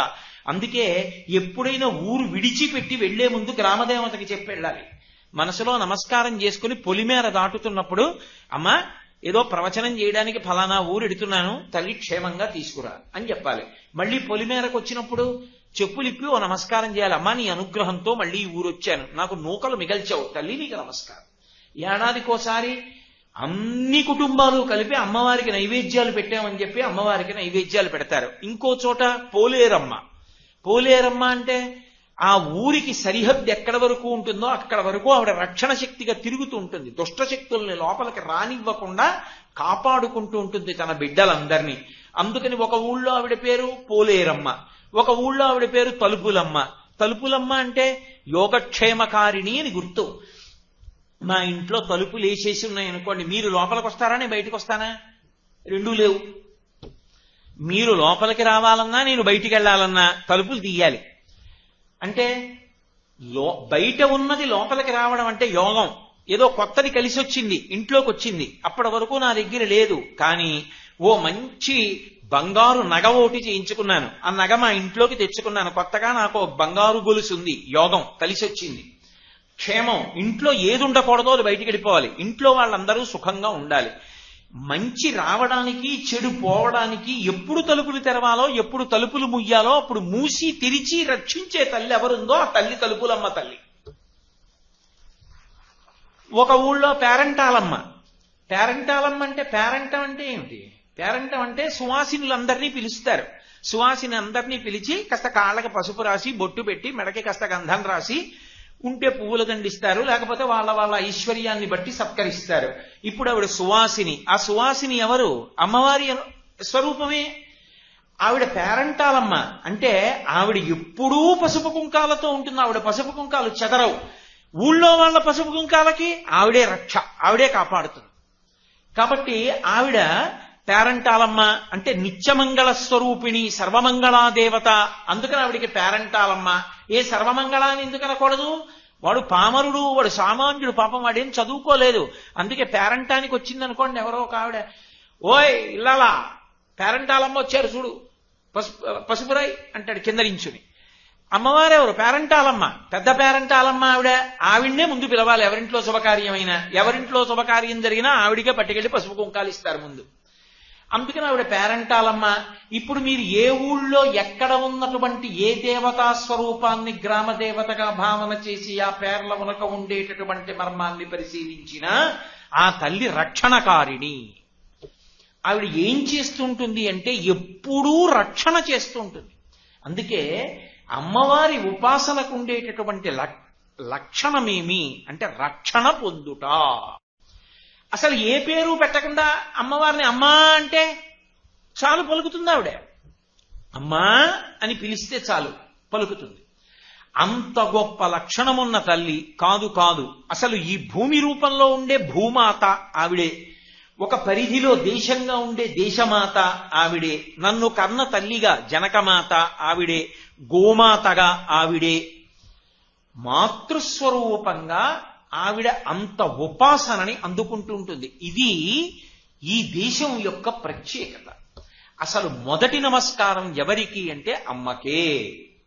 అమ్మకి మొదటి నమస్కారం. అందుకే వేదం కూడా ఏం చెప్పిందంటే మాతృదేవోభవ, పితృదేవోభవ, ఆచార్య దేవోభవ, అతిథి దేవోభవ అని చెప్పింది. మొదటి నమస్కారం ఎవరికి అంటే అమ్మకే మొదటి నమస్కారం. ఎందుకంటే పరబ్రహ్మ లక్షణములన్నీ ఎవరి యందుంటాయి అంటే అమ్మయిందే అని నిర్ధారించింది. కారణం ఆమెయే సృష్టికర్త, ఆమెయే స్థితికర్త, ఆమెయే ప్రళయకర్త. బ్రహ్మ విష్ణు మహేశ్వరుడు ముగ్గురు కలిసిపోయిన సమాగమ స్వరూపానికే పరబ్రహ్మమని పిలుస్తారు. అమ్మ తన కడుపులో స్థానం ఇచ్చింది. ఈ లోపల ఏర్పడుతున్నటువంటి పిండం వంక చూస్తే ఏ 4వ నెలలోనో 5వ నెలలోనో ఉన్న పిండం వంక చూసినా భయం వేస్తుంది. ఒక 3 రోజులు భూమిలో చివికిపోయినటువంటి శరీరాన్ని చూసినా భయం వేస్తుంది. కానీ రెండూ కాదు, ఈ లోపల అమ్మ కడుపులో పిండం అంతా తయారైపోయిన తరువాత పాపపుణ్యాలు అనుభవించడానికి నీకు శరీరం ఇస్తున్నానరా, ఇందులో ప్రవేశించమని మళ్ళీ ఆ శరీరంలోకి ఆ తల్లి ప్రవేశపెడుతోంది. అప్పుడు ఆ శరీరం ఎక్కడ నిర్మాణం అవుతోంది? ఇవ్వాలంటే 6 అడుగులు ఎత్తుని ఇలా ఉన్నాను. మా అమ్మ కడుపులో తయారైనప్పుడు నా చెయ్యంత పొడుగు కూడా ఉన్నానో లేదో నేను. ఆ అమ్మయందు ఆ కారుణ్య స్వరూపం అలా ఉంటుంది. అది లేనప్పుడు అసలు లోకంలో సృష్టి అన్న మాట లేదు. నాకు ఎప్పుడూ అలా నా వ్యక్తిగత విషయం చెప్పాలి అన్నది నాకు ఇష్టం ఉండదు, కానీ తప్పనిసరి పరిస్థితుల్లో చెప్తున్నాను. అమ్మా అన్న మాటకి దయ ఎంత ఉంటుంది అని. మా అమ్మగారు నన్ను కడుపులో పడకముందు ఆవిడ్ని తల మీద పాము కరిచింది. ఇస్తే ఆవిడ రక్తం అంతా విరిగిపోయింది. బిడ్డలని కనడానికి ఆవిడ పనికిరారు అన్నారు. మా నాన్నగారికి ఒక కొడుకు ఉండాలి, ఆవిడ కోరిక. నేను వెళ్ళిపోయినా పర్వాలేదు, ఆయనకు ఒక కొడుకు మిగలాలి. ఆవిడ గర్భాన్ని నిలబెట్టుకున్నారు. తీరా ప్రసవం అయ్యేటటువంటి వేళకి ఖచ్చితంగా చచ్చిపోతారు ఇద్దరు. సందేహం లేదు, ఆవిడకి ప్రసవం అవ్వదు. ఎందుకంటే ఆవిడకి నిత్తురు లేదు, విరిగిపోయింది. ఆ రోజుల్లో ఇంత పెద్ద అభివృద్ధి లేదు, కాబట్టి ఆవిడ బ్రతికే అవకాశం లేదన్నారు. నేను చనిపోయినా పర్వాలేదు, నాకేం బెంగలేదు, దానికి నేను ముందే సిద్ధపడిపోయాను. లోపల ఉన్న పిల్లవాడు చచ్చిపోకూడదు, వాడు బ్రతికేట్టు చూడండి. మగ పిల్లవాడని ఎలా తెలుసు? ఆవిడికి మా నాన్నగారి ఉపాసన మీద నమ్మకం.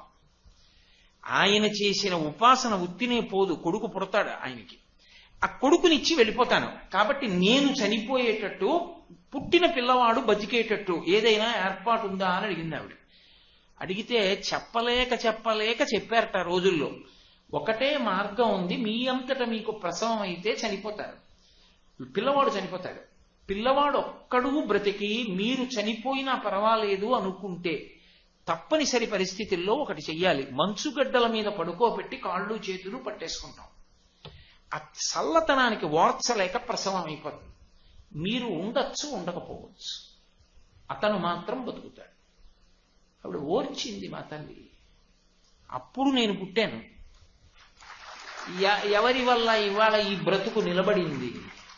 అయితే అమ్మవారు నన్ను చిన్నపుచ్చలా అమ్మా అని పిలవడానికి చాలా కాలం మా అమ్మ నుంచింది.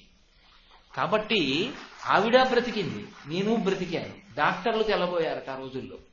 అయితే నేను ఈ విషయం ఎందుకు మనవి చేశానంటే ఏదో సోత్కర్షగా నా గురించి చెప్పుకోవడానికి నేను మీతో చెప్పలేదు. అమ్మ అన్న మాటలో ఎంత దయ ఉంటుంది అన్నది చెప్పడానికి మీతో చెప్తున్నాను. అంటే తను పోయినా పర్వాలేదు, బిడ్డ బతకాలి. ఆవిడ అంత సాహసానికి సిద్ధపడిపోయింది. కాబట్టి అసలు లౌకికంగానే అమ్మ అంటే అంత కారుణ్యమూర్తి. ఇక జగన్మాత కారుణ్యం మీరు ఎలా చెప్పగలరు? అందుకే ఆవిడికి ఒక విగ్రహం కావాలని ఏం లేదు. మీరు చాలా ఊళ్ళు వెళ్తున్నప్పుడు చూడండి, చాలా ఊళ్ళ బయట ఉండేటటువంటి గ్రామదేవతల యొక్క ఆలయాలకి ఏం ఉండవు.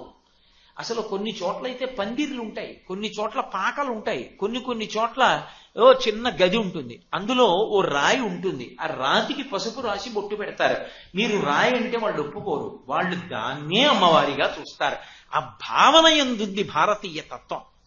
భావన చేత పరమాత్మ తప్ప అది రాయి కాదు, భగవంతుడు ఆ రూపంలో ఉన్నాడు. అందుకే అంతటా భగవంతుణ్ణి చూశారు. రాయిగా, పావుగా, కప్పగా, పిల్లిగా, నల్లిగా భగవానుడే తప్ప రాయి భగవానుడు ఎలా కాదు, రాయిగా భగవానుడు ఉన్నాడు. వాళ్ళ భక్తి చేత అది పరమాత్మయే అవుతుంది. ఇప్పటికీ నేను ఇప్పుడు నాకు బిడ్డలు పుట్టక ముందు నుంచి నేను మల్లవర క్షేత్రానికి వెడుతూనే ఉన్నాను. ఆ మల్లవరం క్షేత్రానికి వెడుతుంటే ఇంకా కొంత దూరంలో మల్లవరం ఉందనగా ఓ చెరువు ఎదురుగుండా ఓ గ్రామదేవత ఆలయం ఉంటుంది. ఇప్పటికీ చిన్న గది అంతే, దానికి ఏం పెద్ద గజస్తంభం, ఆలయం, పతాకం, ఆగమం ఏమి ఉండవు. ఆ గదిలో ఒక రాయి ఉంటుంది, ఆ రాయికి పసుపు రాసి బొట్టు పెట్టి ఉంటుంది. ఎన్ని చోట్ల చూశాను నేను అలా గ్రామదేవతల ఆలయాలు. అవి రక్షణ చేస్తాయి. ఒకప్పుడు అన్నమాచార్యుల వారు పుట్టడానికి కారణం అటువంటి గ్రామదేవతే. అన్నమాచార్యుల వారి తాతగారు చదువు రాక బెంగ పెట్టుకుని ఉపాధ్యాయుడు కొట్టేటటువంటి దెబ్బలు తినలేక చచ్చిపోదామని చెప్పి చింతలమ్మ అనేవారు. చింతలమ్మ అంటే చింత చెట్టు గట్టిగా ఉంటుంది, గట్టిగా ఉండే చింత చెట్టు మీద ఎక్కి కూర్చుని ఆవిడ రాత్రి దిగి తిరుగుతుందని. ఆ చింతలమ్మ అమ్మవారు ఊరి బయట చింత చెట్టు మీద ఉంటుందని నమ్మకం. అందుకని బాగా చీకటి పడితే అటు వెళ్ళేవారు కాదు ఎవరు ఆ రోజుల్లో అన్నమాచార్యుల వారి తాతగారి రోజుల్లో. అక్కడ ఒక పెద్ద పుట్ట, ఆ పుట్టలో నాగుపాముగా ఆవిడ తిరుగుతుంది, ఎవరు అపకారం చేయడానికి ఊళ్ళోకి రాకుండా తిరుగుతుందని నమ్మేవారు. ఈ పిల్లవాడు బెంగ పెట్టేసుకున్నాడు, ఉపాధ్యాయుడు కొడుతున్నాడు, చదువు రావట్లేదు, చచ్చిపోతాను, చింతలమ్మ నన్ను చంపేస్తుంది రాత్రిడితేనని ఆయన వెళ్ళిపోయి ఆ పుట్టలో చెయ్యెట్టాడు. నాగుపాము నన్ను కరిచేస్తుందని. చెయ్యెడితే నాగుపాము కరవలేదు, ఎవరో వచ్చి చెయ్యెట్టుకున్నారు, పైకి తీసి నిలబెట్టారు. ఎరా పిల్లాడా, పుట్టలో చెయ్యెట్టావు, భయం లేదు, చచ్చిపో అని అడిగింది ఆవిడ. చచ్చిపోదామని చెయ్యెట్టాను. ఎందుకురా నీకంత బాధ? అక్షరం ముక్క రావట్లేదమ్మా, ఉపాధ్యాయుడు కొడుతున్నాడు, నాకు అక్షరం రావట్లేదు, ఈ బతుకు కష్టంగా ఉంది అన్నాడు. ఎందుకురా బెంగ పెట్టుకుంటావు? నిన్ను అనుగ్రహిస్తున్నాను, నీ మనవడు ప్రముఖ వాగ్గేయకారుడవుతాడు. తిరుమల వెంకటేశ్వర స్వామి వారి సన్నిధానంలో కీర్తనలు చేస్తుంటే వెంకటేశ్వరుడు చెవి ఒగ్గి వింటాడు. చెవి ఒగ్గి వినడం కాదు, నీకొక విషయం చెప్పనా?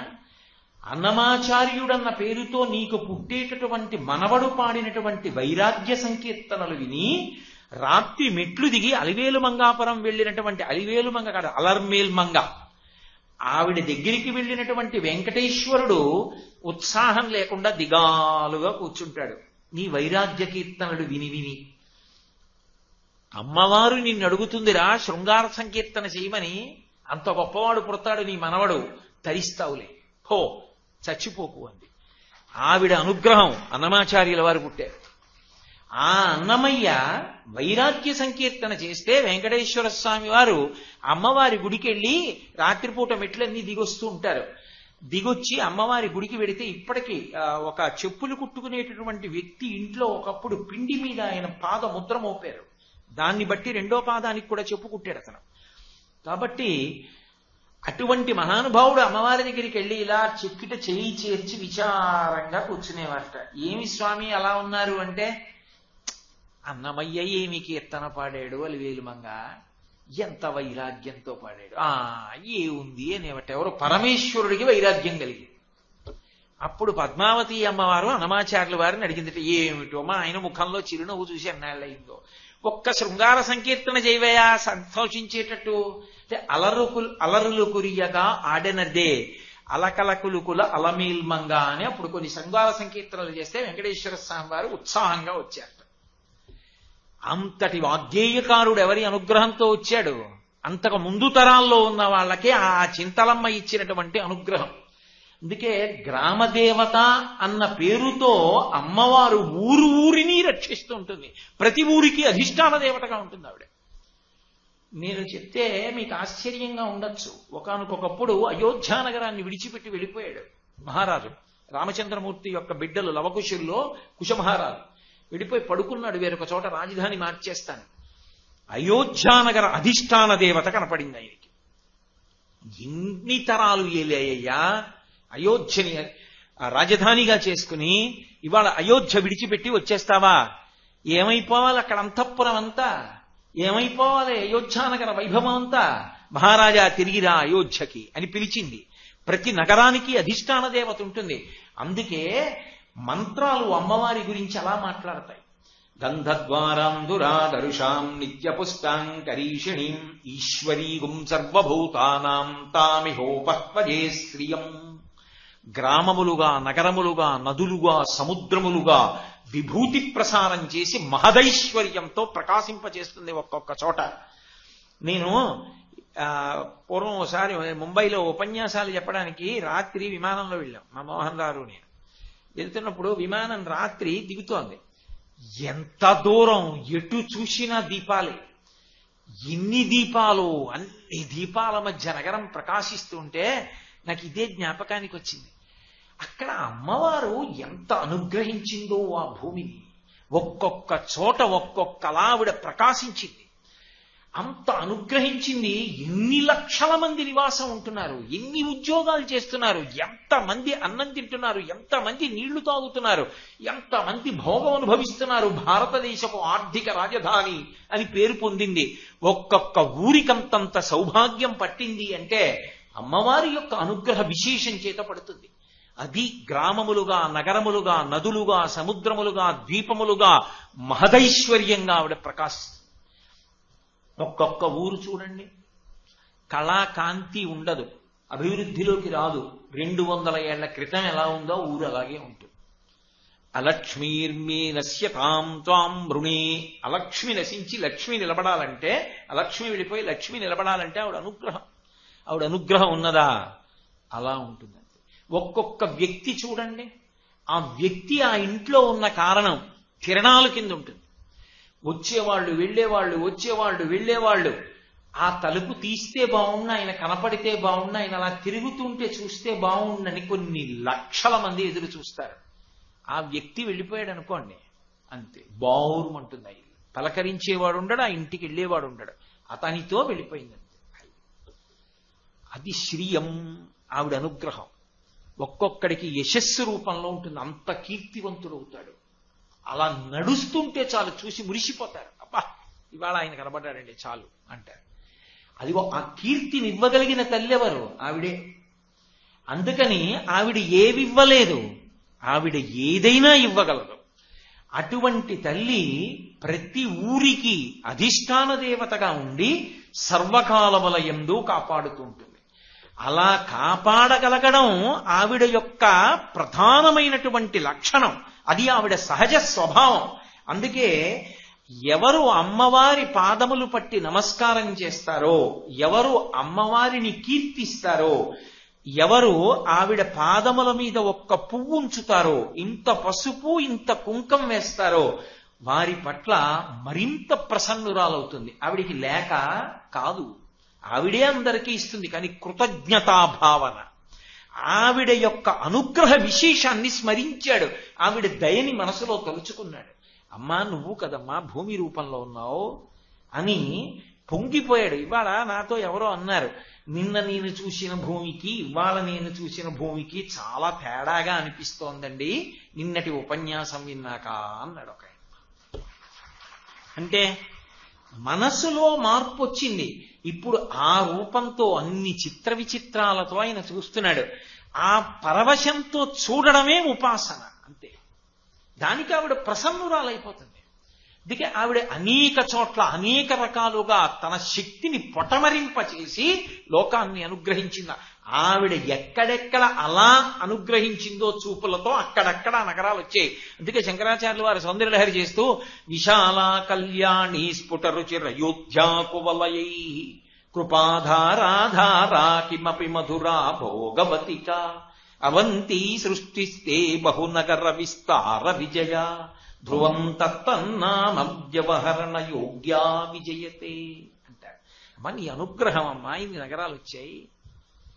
మనకి దక్షిణాన ఉన్న ఒకే ఒక్క మోక్షపురి కాంచి. అందుకే ఉన్నటువంటి వాటిలో అయోధ్య, మధుర, మాయ కాశీ కాంచి అవంతిక పురీ ద్వారవతీ చైవ సప్తైతే మోక్షదాయక. 7 మోక్షపురులు. ఈ 7 మోక్షపురులలో దక్షిణ దేశం మొత్తం మీద ఉన్న ఏకైక మోక్షపురి కంచి. అటువంటి కంచికి అధిష్టాన దేవత కామాక్షి. అందుకే అమ్మవారి యొక్క ఉపాసన అంత తేలిక లోకంలో ఇంకోటి లేదు. అసలు నేను అమ్మవారి ఉపాసన చెయ్యని వాణ్ణి అన్నవాడు మీకు లోకంలో కనపడ్డాడు. అంతటి అనుగ్రహప్రదాత, అంతటి దయాస్వరూపిణి, రాశీభూతమైనటువంటి దయయే అమ్మవారు. అందుకే ఎప్పుడైనా శివస్వరూపంగా కించిత్ ఆయన ఇలా కనుబమెత్తుతాడేమో కానీ ఆయనగా కనుబమెత్తిన ఆమెగా రక్షణ ఇస్తుంది ఏకకాలంలో ఒకేసారి. ఎందుకనంటే ఇది అంత దయాస్వరూపం. అది అప్పుడప్పుడు కర్మాకర్మ ఫలప్రదాతగా అపచారం జరిగినప్పుడు అని ఇలా అంటాడేమో, అదే రూపం శివా అమ్మవారిగా అని ఇలా అంటుంది. అయింది పిల్లాడండి, తప్పు చేయడం పెద్ద తప్ప, అంత కోపం ఎందుకు అంటుంది. అంటాడు ఆయన. అది రెండుగా ఉన్న ఒకటిలోని చమత్కారం. అమ్మవారి దయ గురించి చెప్పాలంటే శంకర భగవత్పాదులు సౌందర్య లహరిలో శ్లోకం చేశారు. అసలు పరమాద్భుతం. ఆయన అన్నారు, మృణాళీ మృద్వీనాం తవ భుజలతాం చతసృణాం చతుర్భిః సౌందర్యం సరసిజ భవస్తౌతి వదనైః నఖేభ్యః సంత్రస్యన్ ప్రథమమథనాదంధకరిపో చతుర్నాం శీర్షాణాం సమమభయహస్తార్పణధియా అన్నారు. నఖేభ్యః సంత్రస్యన్ ప్రథమమథనాదంధకరిపో. 3వ పాదం నుంచి మొదలెడితే తప్ప శ్లోకానికి అర్థం రాదు. ఒకానొకప్పుడు పరమశివుడు ఏం చేశాడంటే చతుర్ముఖ బ్రహ్మగారి యొక్క ఒక మెడ గిల్లేశాడు. ఇలాగా 5 కంఠాలు ఉండేవి బ్రహ్మగారికి. ఎవరు గిల్లినవాడు? నకేభ్యః సంత్రస్యన్. పెద్ద త్రిశూలం పెట్టి పొడవలేదు, పెద్ద యుద్ధం చేయలేదు, పెద్ద ఢమరకం వాయించలేదు, నందివాహనం ఎక్కి రాలేదు, నంది రెంకె వేయలేదు. ఇలా కూర్చున్నవాడు ఇలాగే గిల్లేశాడు. ఏం చేశాడని బ్రహ్మగారు అంటే అది శంకర భగవత్పాదుల యొక్క రచన వైచిత్రి. ఆయన ఏం చేశాడో చెప్పక్కర్లేదు, ఇలాంటి తప్పు చేసిన వాడిని ఒకడిని చెప్పారు. నకేభ్యః సంత్రస్యన్ ప్రథమమథనాదంధకరిపో. అంధకాసురుడని ఓ రాక్షసుడు, హిరణ్యాక్షుడు కొడుకు. ఆయన ఒకప్పుడు అమ్మవారిని మోహించాడు. వాడెందుకు మోహించాడు అంటే వాడి చావు వాడు తెచ్చుకోవడానికి మోహించాడు. అందుకే ఆవిడ మహిషాసుర మర్దని. అర్థం లేని కామం అణిగిపోయి ధర్మబద్ధమైన కామం కలగాలంటే ఆవిడ పాదం పట్టుకోవాలి. ఆయన చతుర్ముఖ బ్రహ్మగారిని నాకు చావు లేకుండా వరం ఇమ్మని అడిగాడు అంధకాసురుడు. ఆయన అన్నాడు, అలా కుదరదు, ఎవరైనా గిట్టవలసింది, ఇంకొక మాట అడుగన్నాడు. ఆయన అన్నాడు, ఏ ఆడదాన్ని చూసేటప్పటికి 3 లోకములు అమ్మా అని పిలుస్తాయో, ఏ ఆడదాన్ని ఎవ్వడూ నేను మగవాణ్ణన్న భావనతో కామించడో, ఏ ఆడదాన్ని కామించిన కారణానికి నేను చచ్చిపోతానో, అలాంటి ఆడదాని యందు నాకు అనురక్తి కలిగితే చచ్చిపోయేటట్టు అనుగ్రహించాను. తథాస్తు అన్నాడు. ఎవరావిడ? లోకజనని. వాగర్ధావివ సంపృక్తౌ వాగర్ధ ప్రతిపత్తయే జగత పితరౌ వందే పార్వతీ పరమేశ్వరౌ. హిమవత్ పర్వతంలో ఆ తల్లి శంకరుడు తనలో తాను రమిస్తూ తపస్సులో ఉండగా పరిచర్య చేస్తోంది. బుద్ధి వక్రించింది. బుద్ధి కర్మానుసారిణి. నాశనమయ్యే కాలానికి అలాంటి బుద్ధులు పుడతాయి. ఎవడో మంత్రి ఒకడు చూశాడు, బహుసుందరాంగి పరమశివుడికి పరిచర్య చేస్తోంది. ఆయన తపస్సులో ఉన్నాడు. ఆయనకి ఎందుకు అటువంటి ఆడది, నువ్వు గ్రహించు. వెంటనే రాయబారం పంపాడు, నిన్ను భార్యగా స్వీకరిస్తానని. అమ్మవారు ధూర్తుడా, ఇది నీ మరణానికి కారణమవుతుందిరా అంది. వాడు వినలేదు. ఆఖరికి పరమశివుడి మీద యుద్ధానికి వెళ్ళాడు. అంధకాసురుడు అంటే ఎంత గొప్పవాడో తెలుసా? నందీశ్వరుడు ఓడిపోయాడు, వీరభద్రుడు ఓడిపోయాడు ఆయనతో యుద్ధంలో. ఓడిపోతే పరమశివుడు కళ్ళు తెరిచాడు. ఏమిట్రా అల్లరి అన్నాడు. పార్వతీదేవిని మోహించేటండి వీడు, పెళ్లి చేసుకుంటాట్టు వచ్చాడన్నారు. ఎంత ధూర్తమైన కోరికరా, ఇప్పుడు నేను తపస్సులోంచి లేచి వీడితో నాకు యుద్ధం ఏమిటి అని ఆ పక్కనున్న త్రిశూలం చేసి ఇలా అన్నాడు. వాడు దానికి పొడుచుకుపోయాడు. తీసి పక్కన పెట్టి ఆయన మళ్ళీ తపస్సు చేసుకుంటున్నాడు. ఇప్పుడు వాడు ఒంట్లో ఉన్న నెత్తురంతా కారిపోయింది. కారిపోయిన తర్వాత సామగానం చేశాడు, సామవేదం పలికాడు. త్యాగరాజస్వామి అంటారు కదా, నాదతను మనిషం శంకరం నమామి మే మనసా శిరసా. ఎవరు ఆ నాదతను మనిషం శంకరం అంటే మోదకర నిగమోత్తమ సామవేద సారం వారం వారం అంటారు. మోదకర సంతోషపెట్టగలిగినటువంటి నిగమోత్తమ సామవేద సారం వారం వారం. వారం వారం అంటే 7 రోజులకు ఒకసారని కాదు, అస్తమానం అస్తమానం అని.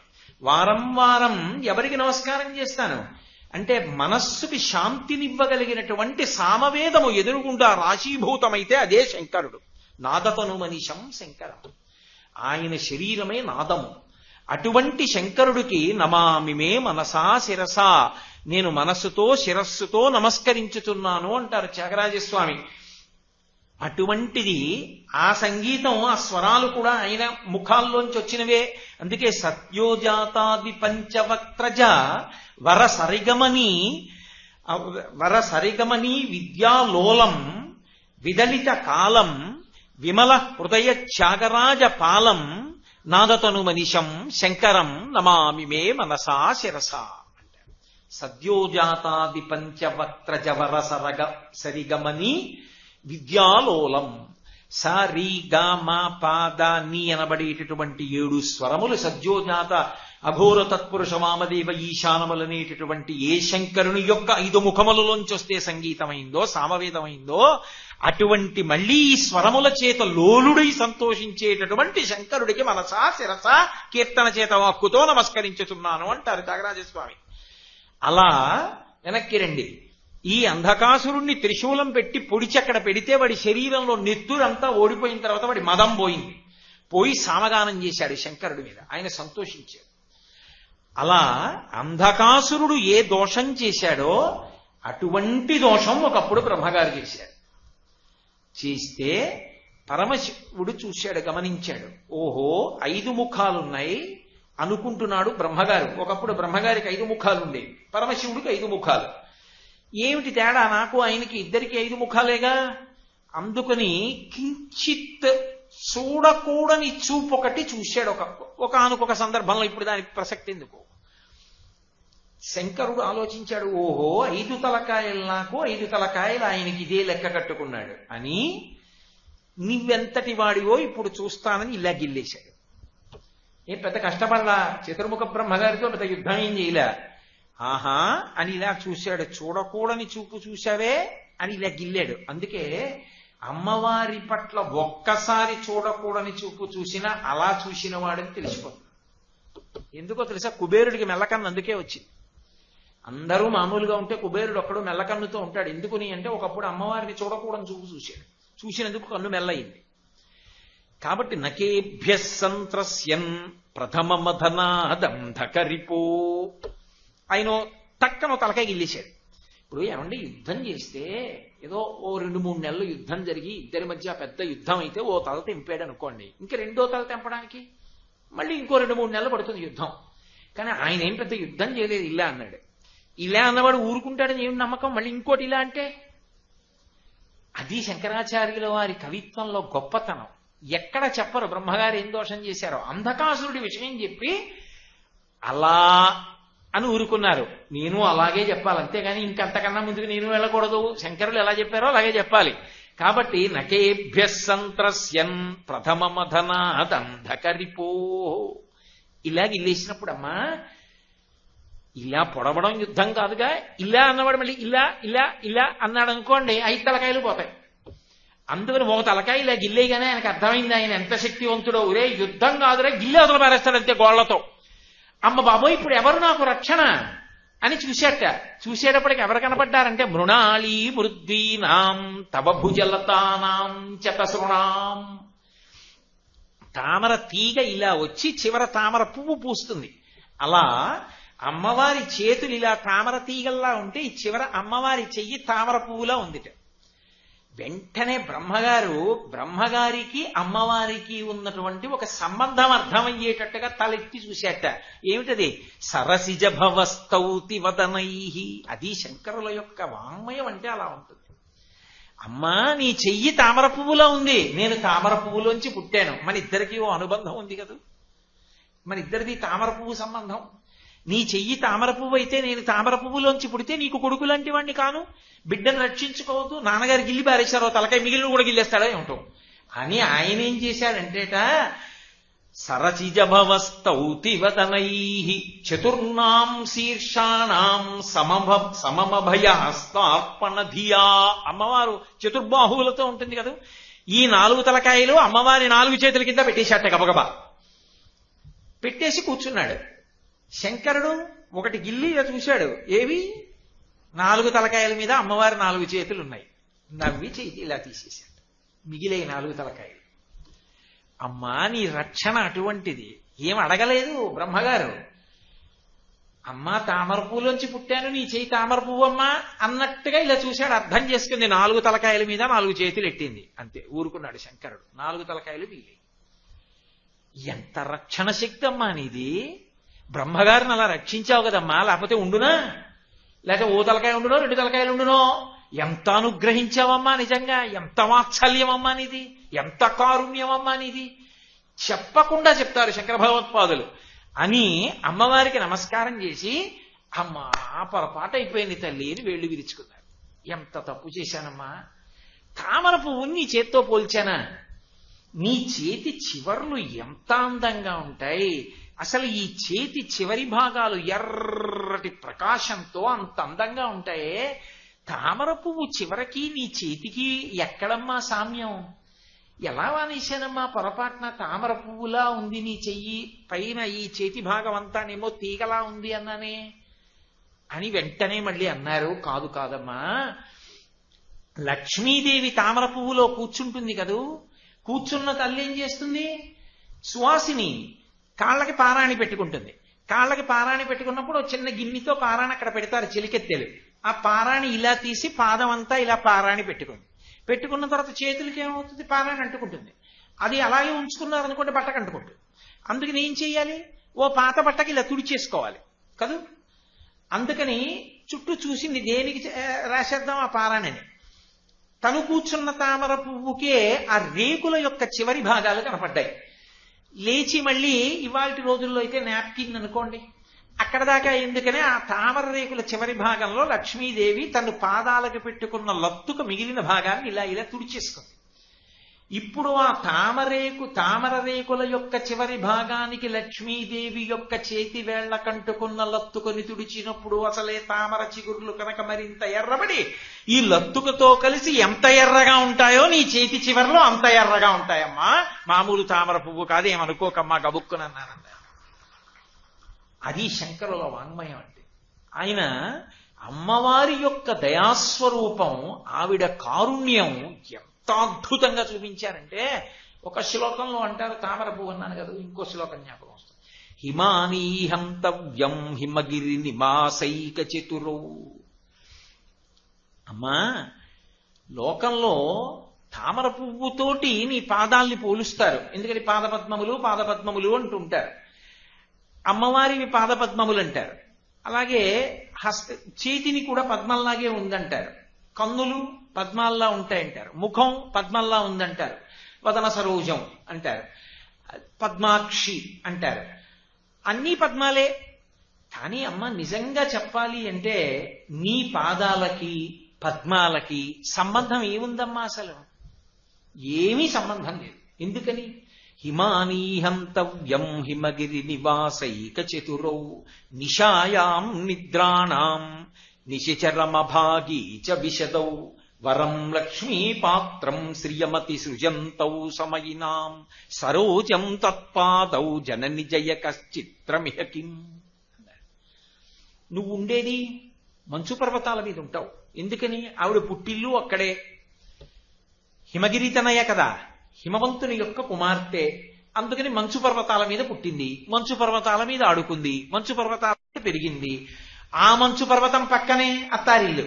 ఎందుకని పరమశివుడు ఎక్కడ ఉంటాడు? వెండి కొండ మీద ఉంటాడు. అందుకే కదా లలితా అష్టోత్తర శతనామ స్తోత్రం చేస్తూ రజితాచల శృంగాగ్ర మధ్యస్థాయి నమః అంటాం. రజితాచలం అంటే వెండి కొండ, అంటే హిమాలయాల మీద మంచు పడిపోతే తెల్లగా వెండి కొండలా ఉంటుంది. అక్కడే అత్తారిల్లు కైలాసం. కాబట్టి నీకు పుట్టిల్లు అత్తారిల్లు కూడా మంచు కొండల్లోనే. కాబట్టి మంచు కొండల్లో తిరగడానికి నీ పాదములు అలవాటు పడ్డాయి. మరి తామర పువ్వు మంచు తగిలిందనుకోండి ఒడిలిపోతుంది. మంచు తగిలితే ఒడిలిపోయే తామర పువ్వుకి మంచు కొండలలో తిరగడానికి అలవాటు పడిన నీ పాదాలకి ఎలాగమ్మా పోలిక కుదురుతుందా? హిమానీహంతవ్యం హిమగిరి నివాసైక చతురౌ నిశాయాం నిద్రాణాం నిశచరమ భాగీ చ విశదౌ వరం లక్ష్మీపాత్రం శ్రియమతి సృజంతౌ సమయినాం. ఆ తామర పువ్వుల దగ్గర ఒక స్వార్థ గుణం ఒకటి ఉంది. అవి ఏం చేస్తాయంటే లక్ష్మీస్థానం, అందులో లక్ష్మీదేవి ఉంటుంది. కాబట్టి అవి ఎప్పుడు ఏం కోరుకుంటాయంటే మాలో లక్ష్మీదేవి కూర్చుంటుంది, మేము లక్ష్మీస్థానం అని తమలో లక్ష్మీదేవి కూర్చోవాలని కోరుకుంటాయి తప్ప తామర పువ్వు లక్ష్మీదేవిని ఎవరికి ఇచ్చేది, తనలో కూర్చోవాలని కూర్చుంటుంది.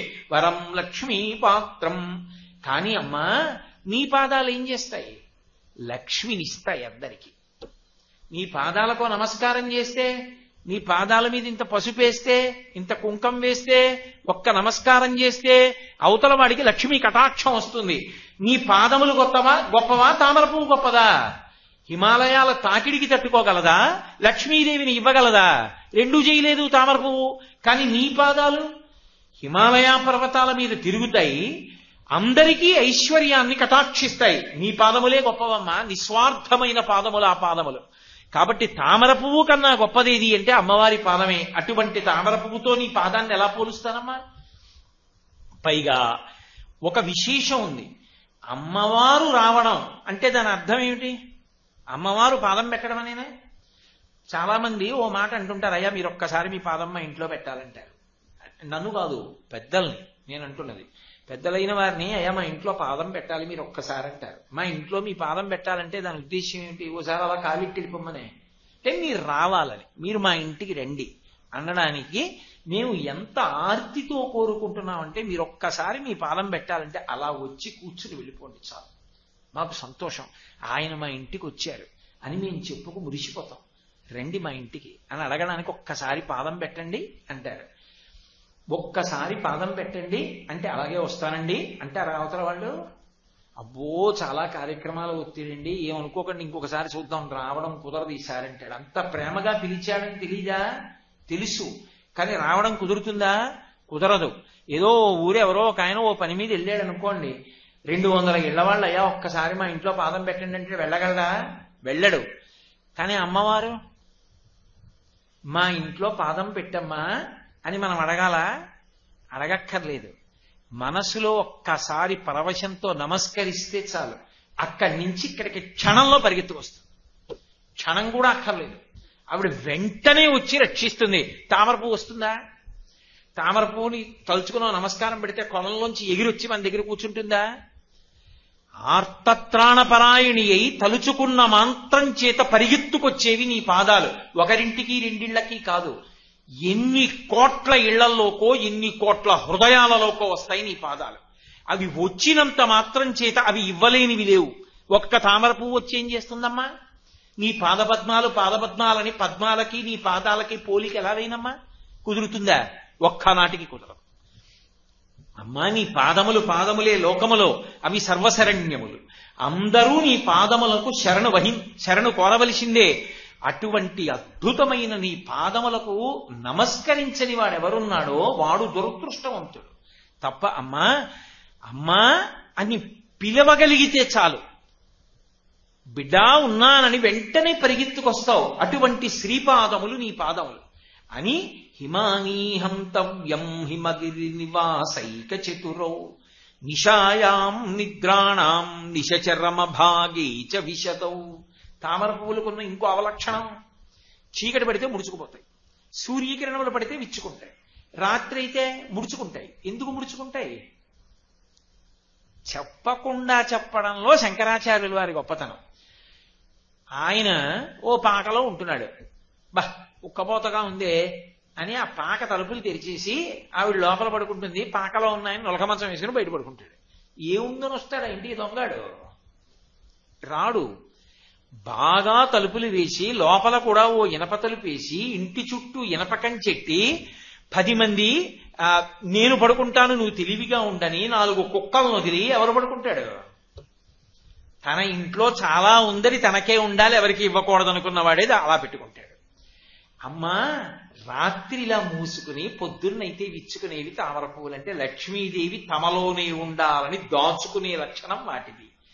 అనుగ్రహించి ఇచ్చే లక్షణం నీ పాదానిది. అదెంత స్వార్థం, నువ్వెంత త్యాగమయివి పోల్సన పద్మాలతో. కాబట్టి నిశాయాం నిద్రాణం, చీకటి పడిపోతే పడుకుంటాయి తలుపులు మూసేసుకుని, మామూలుగా కాదు. నిద్రాణం, నిద్రపోయింది అదేం రక్షిస్తుంది రాత్రి.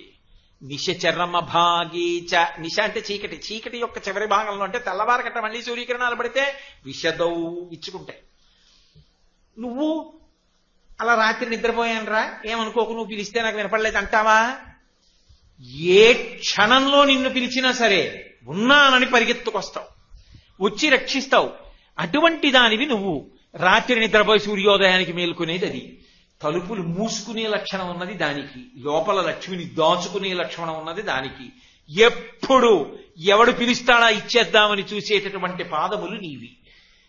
అంటాను కానీ అమ్మా ఏదో పాదపద్మాలు అంటాం కానీ అమ్మా నిజంగా పద్మంతో నీ పాదాన్ని పోలిస్తే నీ పాదాన్ని అవమానం చేసినట్టు కాదమ్మా. కాబట్టి సరోజం తత్పాదౌ జనని జయ కశ్చిత్రమిహ కిం. సరోజం పద్మం నీ పాదాల ముందు ఎలా నిలబడుతుందమ్మా? ఎలా గెలిచారని నిలబడుతుంది? అసలు పోలికేది సమానంగా? సమాన ధర్మం ఏది? ఓడిపోయిందమ్మా పద్మమని నేను ఇంక అననమ్మా, పాదపద్మాలు అనను. పద్మం ఎక్కడ, నీ పాదం ఎక్కడ తల్లి? మరి శంకరుడు ఎందుకు అసలు పాదపద్మాలని ప్రయోగం చేయడం అస్తమానం అంటే దానికి ఒక రహస్యం ఉంది.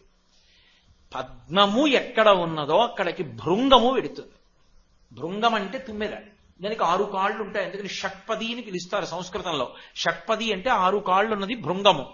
భృంగము ఎక్కడ తామర ఉందో వెతుక్కుని అక్కడికి వెళ్లి దాని మీద వాలి అందులో ఉన్న తేనె తాగుతుంది.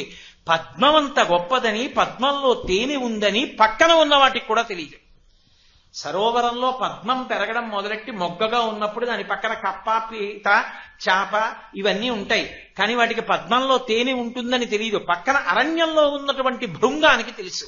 అది ఎగురుతూ వస్తుంది, వచ్చి దీని మీద వాలి సారగ్రాహి అయి తేనె తాగుతుంది. అలా భగవంతుడు తుమ్మెద రూపంలో వస్తాడు. అదే మల్లికార్జునుడు. ఆవిడ భ్రమరాంబ. భ్రమరాంబ అంటే తుమ్మెద రూపంలో ఉంటుంది. తుమ్మెద రూపంలో ఆడతుమ్మెద ఆవిడైతే మనుష్యుడో దేవుడో ఎలా భర్త అవుతాడు? మగ తుమ్మెద, గండు తుమ్మెద ఆవిడికి భర్త. వాళ్ళిద్దరూ తుమ్మెదల రూపంలో వస్తారు. ఎవరి దగ్గరికి వస్తారు? ఎవరి హృదయ పద్మమునందు భక్తి అన్న తేనె ఉన్నదో, మనస్సు 5 ఇంద్రియములు, కళ్ళు, ముక్కు, చెవి, నాలుక, చర్మము, మనసు, ఈ 6 ఎప్పుడు భగవంతుని యొక్క అవయవాల్లో దేన్ని చూస్తే దాన్నే మురిసిపోతూ చూసి నిలబడిపోయి, ఆ అవయవం మీద చేతి వంక చేసి చూస్తే హస్తారవిందం, ముఖం వంక చూస్తే ముఖారవిందం, పాదాల వంక చూస్తే పాదారవిందం, కళ్ళ వంక చూస్తే నయనారవిందం, ఎక్కడ చూస్తే అదే అరవిందం పద్మం. ఆ పద్మం మీద ఈ 6 వెళ్ళి నిలబడిపోయి ఆయనలో ఉన్నటువంటి ఆ ఆనందాన్ని గ్రహిస్తూ ఆ సమాధి స్థితిలో ఉండిపోతాడో అటువంటి భక్తుడు తుమ్మెద లాంటివాడు కాదు. వీడి హృదయ పద్మమునందు భక్తి అన్న తేనె ఉంటే భగవంతుడు తుమ్మెద లాంటివాడు. ఎగిరొచ్చి దీని మీద కూర్చుని తేనె తాగుతాడు, భక్తి అన్న తేనెని. అందుకే భృంగీచ్ఛా నటనోత్కట కరిమదగ్రాహీ స్ఫురన్మాధవా లాదో నాదయుతో మహాసితవపు పంచేషు నాచాతృత సత్పక్ష సుమనోవనేషు సపునః సాక్షాన్మదీయే మనోరాజీవే భ్రమరాధిపో విహరతాం శ్రీశైలవాసీ విభు అంటారు శంకర భగవత్పాదులు శివానంద లహరిలో. ఇక్కడ హృదయ పద్మమునందు భక్తి అన్న తేనె నిండుగా ఉంటే మల్లికార్జునుడు భ్రమరాంబతో కలిసి తుమ్మెదల జంట వచ్చి దీని మీద కూర్చుని చప్పుడు చేయకుండా భక్తి అన్న తేనె తాగుతూ ఉంటాయి సారగ్రాహులై. కాబట్టి అది పద్మము. ఆ భగవంతుణ్ణి చూసినప్పుడు మనం భృంగమై, షట్పదమై, తుమ్మెదయ్యి ఆయన పాదముల మీద వాలి ఏ చప్పుడు లేకుండా ధ్యానమునందు సమాధి స్థితిలో ఉండగలిగిన భక్తుడు భృంగమవుతాడు. వాడి భక్తికి ఈశ్వరుడు భృంగమవుతాడు. ఈ స్థితికి పాదపద్మములు అంటారు. కానీ బాహ్యంలో శంకరుడు ఎంత చమత్కారం చేశారంటే, అమ్మ పద్మాలకి నీ పాదాలకి పోలికేమిటమ్మా అని అమ్మవారి యొక్క కారుణ్యం ఎంత గొప్పగా ఉంటుందో చూపించడానికి సౌందర్యలహరిలో అంత అద్భుతమైనటువంటి 2 శ్లోకాలని మనకు అందించారు. కాబట్టి నేను సిద్ధాంతం చేసి మాట్లాడేది ఇది అంటే, అమ్మా అన్నప్పుడు రాశీభూతమైనటువంటి కారుణ్యము, దయ తీసుకొచ్చి ఒక చోట పోగుగా పెట్టేస్తే ఆవిడే అమ్మ. అటువంటి తల్లిని శరత్కాలంలో ఈ ఆశ్వీజమాసం ప్రథమ తిథి పాడ్యమిలగాయితూ నవమి వరకు దశమి శాంతికర కళ్యాణంతో ఎవరు ఉపాసన చేస్తారో వాళ్ళని ఆవిడ విశేషంగా అనుగ్రహిస్తుంది. నిన్న చెప్పే కదా, సంవత్సరాన్ని రోజుగా ప్రమాణంగా స్వీకరిస్తే తెల్లవారుజాము కాలం శరత్కాలం. అందుకే ఆ సమయంలో అమ్మవారికి చేసేటటువంటి నమస్కారం, ఆవిడ పూజ, ఆవిడ పూజలో పాల్గొనడం, ఆవిడ పూజ చూడడం కూడా అంత ఉత్కృష్టమైన విషయములుగా చెప్పబడ్డాయి. ఇక ఎల్లుండి నుంచి ఎలాగో శారదా నవరాత్రి ఉత్సవాలు ప్రారంభమవుతాయి. దాని వివరాలు మీకు నేను మంగళాశాసనం అయిపోయిన తరువాత చెప్తాను. దయచేసి కూర్చునుండండి. మంగళాశాసనపరై వేదాచార్య పురోగమై సర్వైశ్చ పూర్వైరాచార్యై సత్కృతాయాస్తు మంగళం. మంగళం కోసలేంద్రాయ మహనీయ గుణాత్మనే చక్రవర్తి తనూజాయ సర్వభౌమాయ మంగళం. ఉమాకాంతాయ కాంతాయ కామితార్థప్రదాయినే శ్రీగిరీశాయ దేవాయ మలినాథాయ మంగళం. సర్వం శ్రీ ఉమామహేశ్వర పరబ్రహ్మార్పణమస్తు. స్వస్తి.